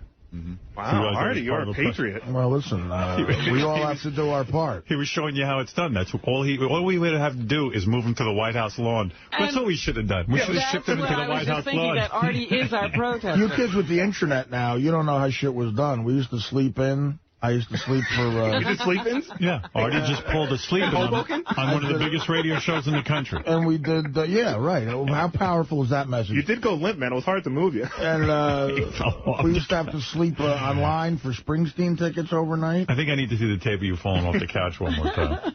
I mean, look, why don't you run it half screen with me falling on the softball field? He's already falling off the couch. Here it is. This is called physical... Next to last educational broadcast. Whoa. Artie fell over. Are you okay? Oh, and toppled the whole bed. That's called physical comedy. Leave him alone on the floor and let him sleep. Just still sleep. Is he okay? What happened? Are you all right? Look at your belly. He's still asleep. He just said I shouldn't sleep. Yeah, but maybe he's not okay. He just fell off the bed. With something on his head? What's going on over there? What's going on? He's fine. Oh. What did he do? He fell off the... Artie looks better than I do. Horrible. What? All right. Thank you, Jason, and good luck with your protest. Anything else, Robin? I am fascinated by that story of the place down in Texas that was raided, and they say, took away more than 400 children, and some women agreed to leave this Mormon compound where they allow multiple wives so that they could stay with their children, and now they're trying to find homes for them. They say that the girl who initially made the call that brought the authorities there feared for her life because her spiritual husband had recently broken her ribs in a beating. That phone call, along with a second call, triggered a raid of the facility operated by the polygamous Fundamentalist Church of Jesus Christ of Latter-day Saints. So they are trying to take care of all of these people now.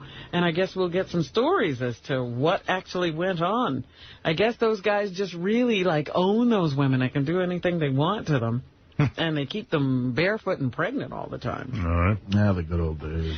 And finally this morning, Patrick Swayze is convinced that fans' prayers and best wishes are helping him in his battle against pancreatic cancer. They said on TV he's still smoking. You saw a picture of him smoking in a tabloid. Yeah, I saw it last night, though. He's still smoking. The star has had an excellent response to treatment, according to his doctor, and now the actor is hoping for the best. A statement from Swayze and his wife said, "We're thrilled and grateful for the positive response Patrick has shown towards his treatment.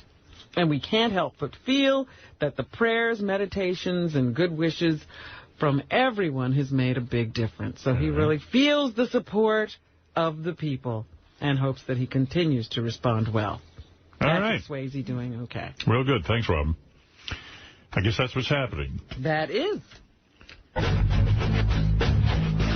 Get ready for King Norris April 25th, Friday at the Fireside in Denville, New Jersey. Go to thefireside.net for information. See the Killers of Comedy April 25th at the Venue in San Antonio, Texas. April 26th at the Planeta Bar Rio in Houston, Texas. May 9th at the Roberts Orpheum Theater in St. Louis. And May 10th at the Music Mill in Indianapolis, Indiana. For more info, go to RevBobLevy.com. Check out Levy's Comedy Club at the Ramada in Levittown, Pennsylvania. Call 215-945-LEVY for upcoming shows or go to RevBobLevy.com. See Richard Christie at a screening of the classic film The Big Lebowski, along with the real-life dude, Jeff Dowd, who inspired the film. Saturday, April 19th at 8 p.m., Count Basie Theater, Red Bank, New Jersey. For tickets, go to CountBasieTheater.org. Meet Ronnie the limo driver, a.k.a. Ricky Man, at the grand opening of Rick's Cabaret, Philadelphia, Pennsylvania, Thursday, April 24th, and Friday, April 25th. Also appearing on Friday night, Gary Delabate.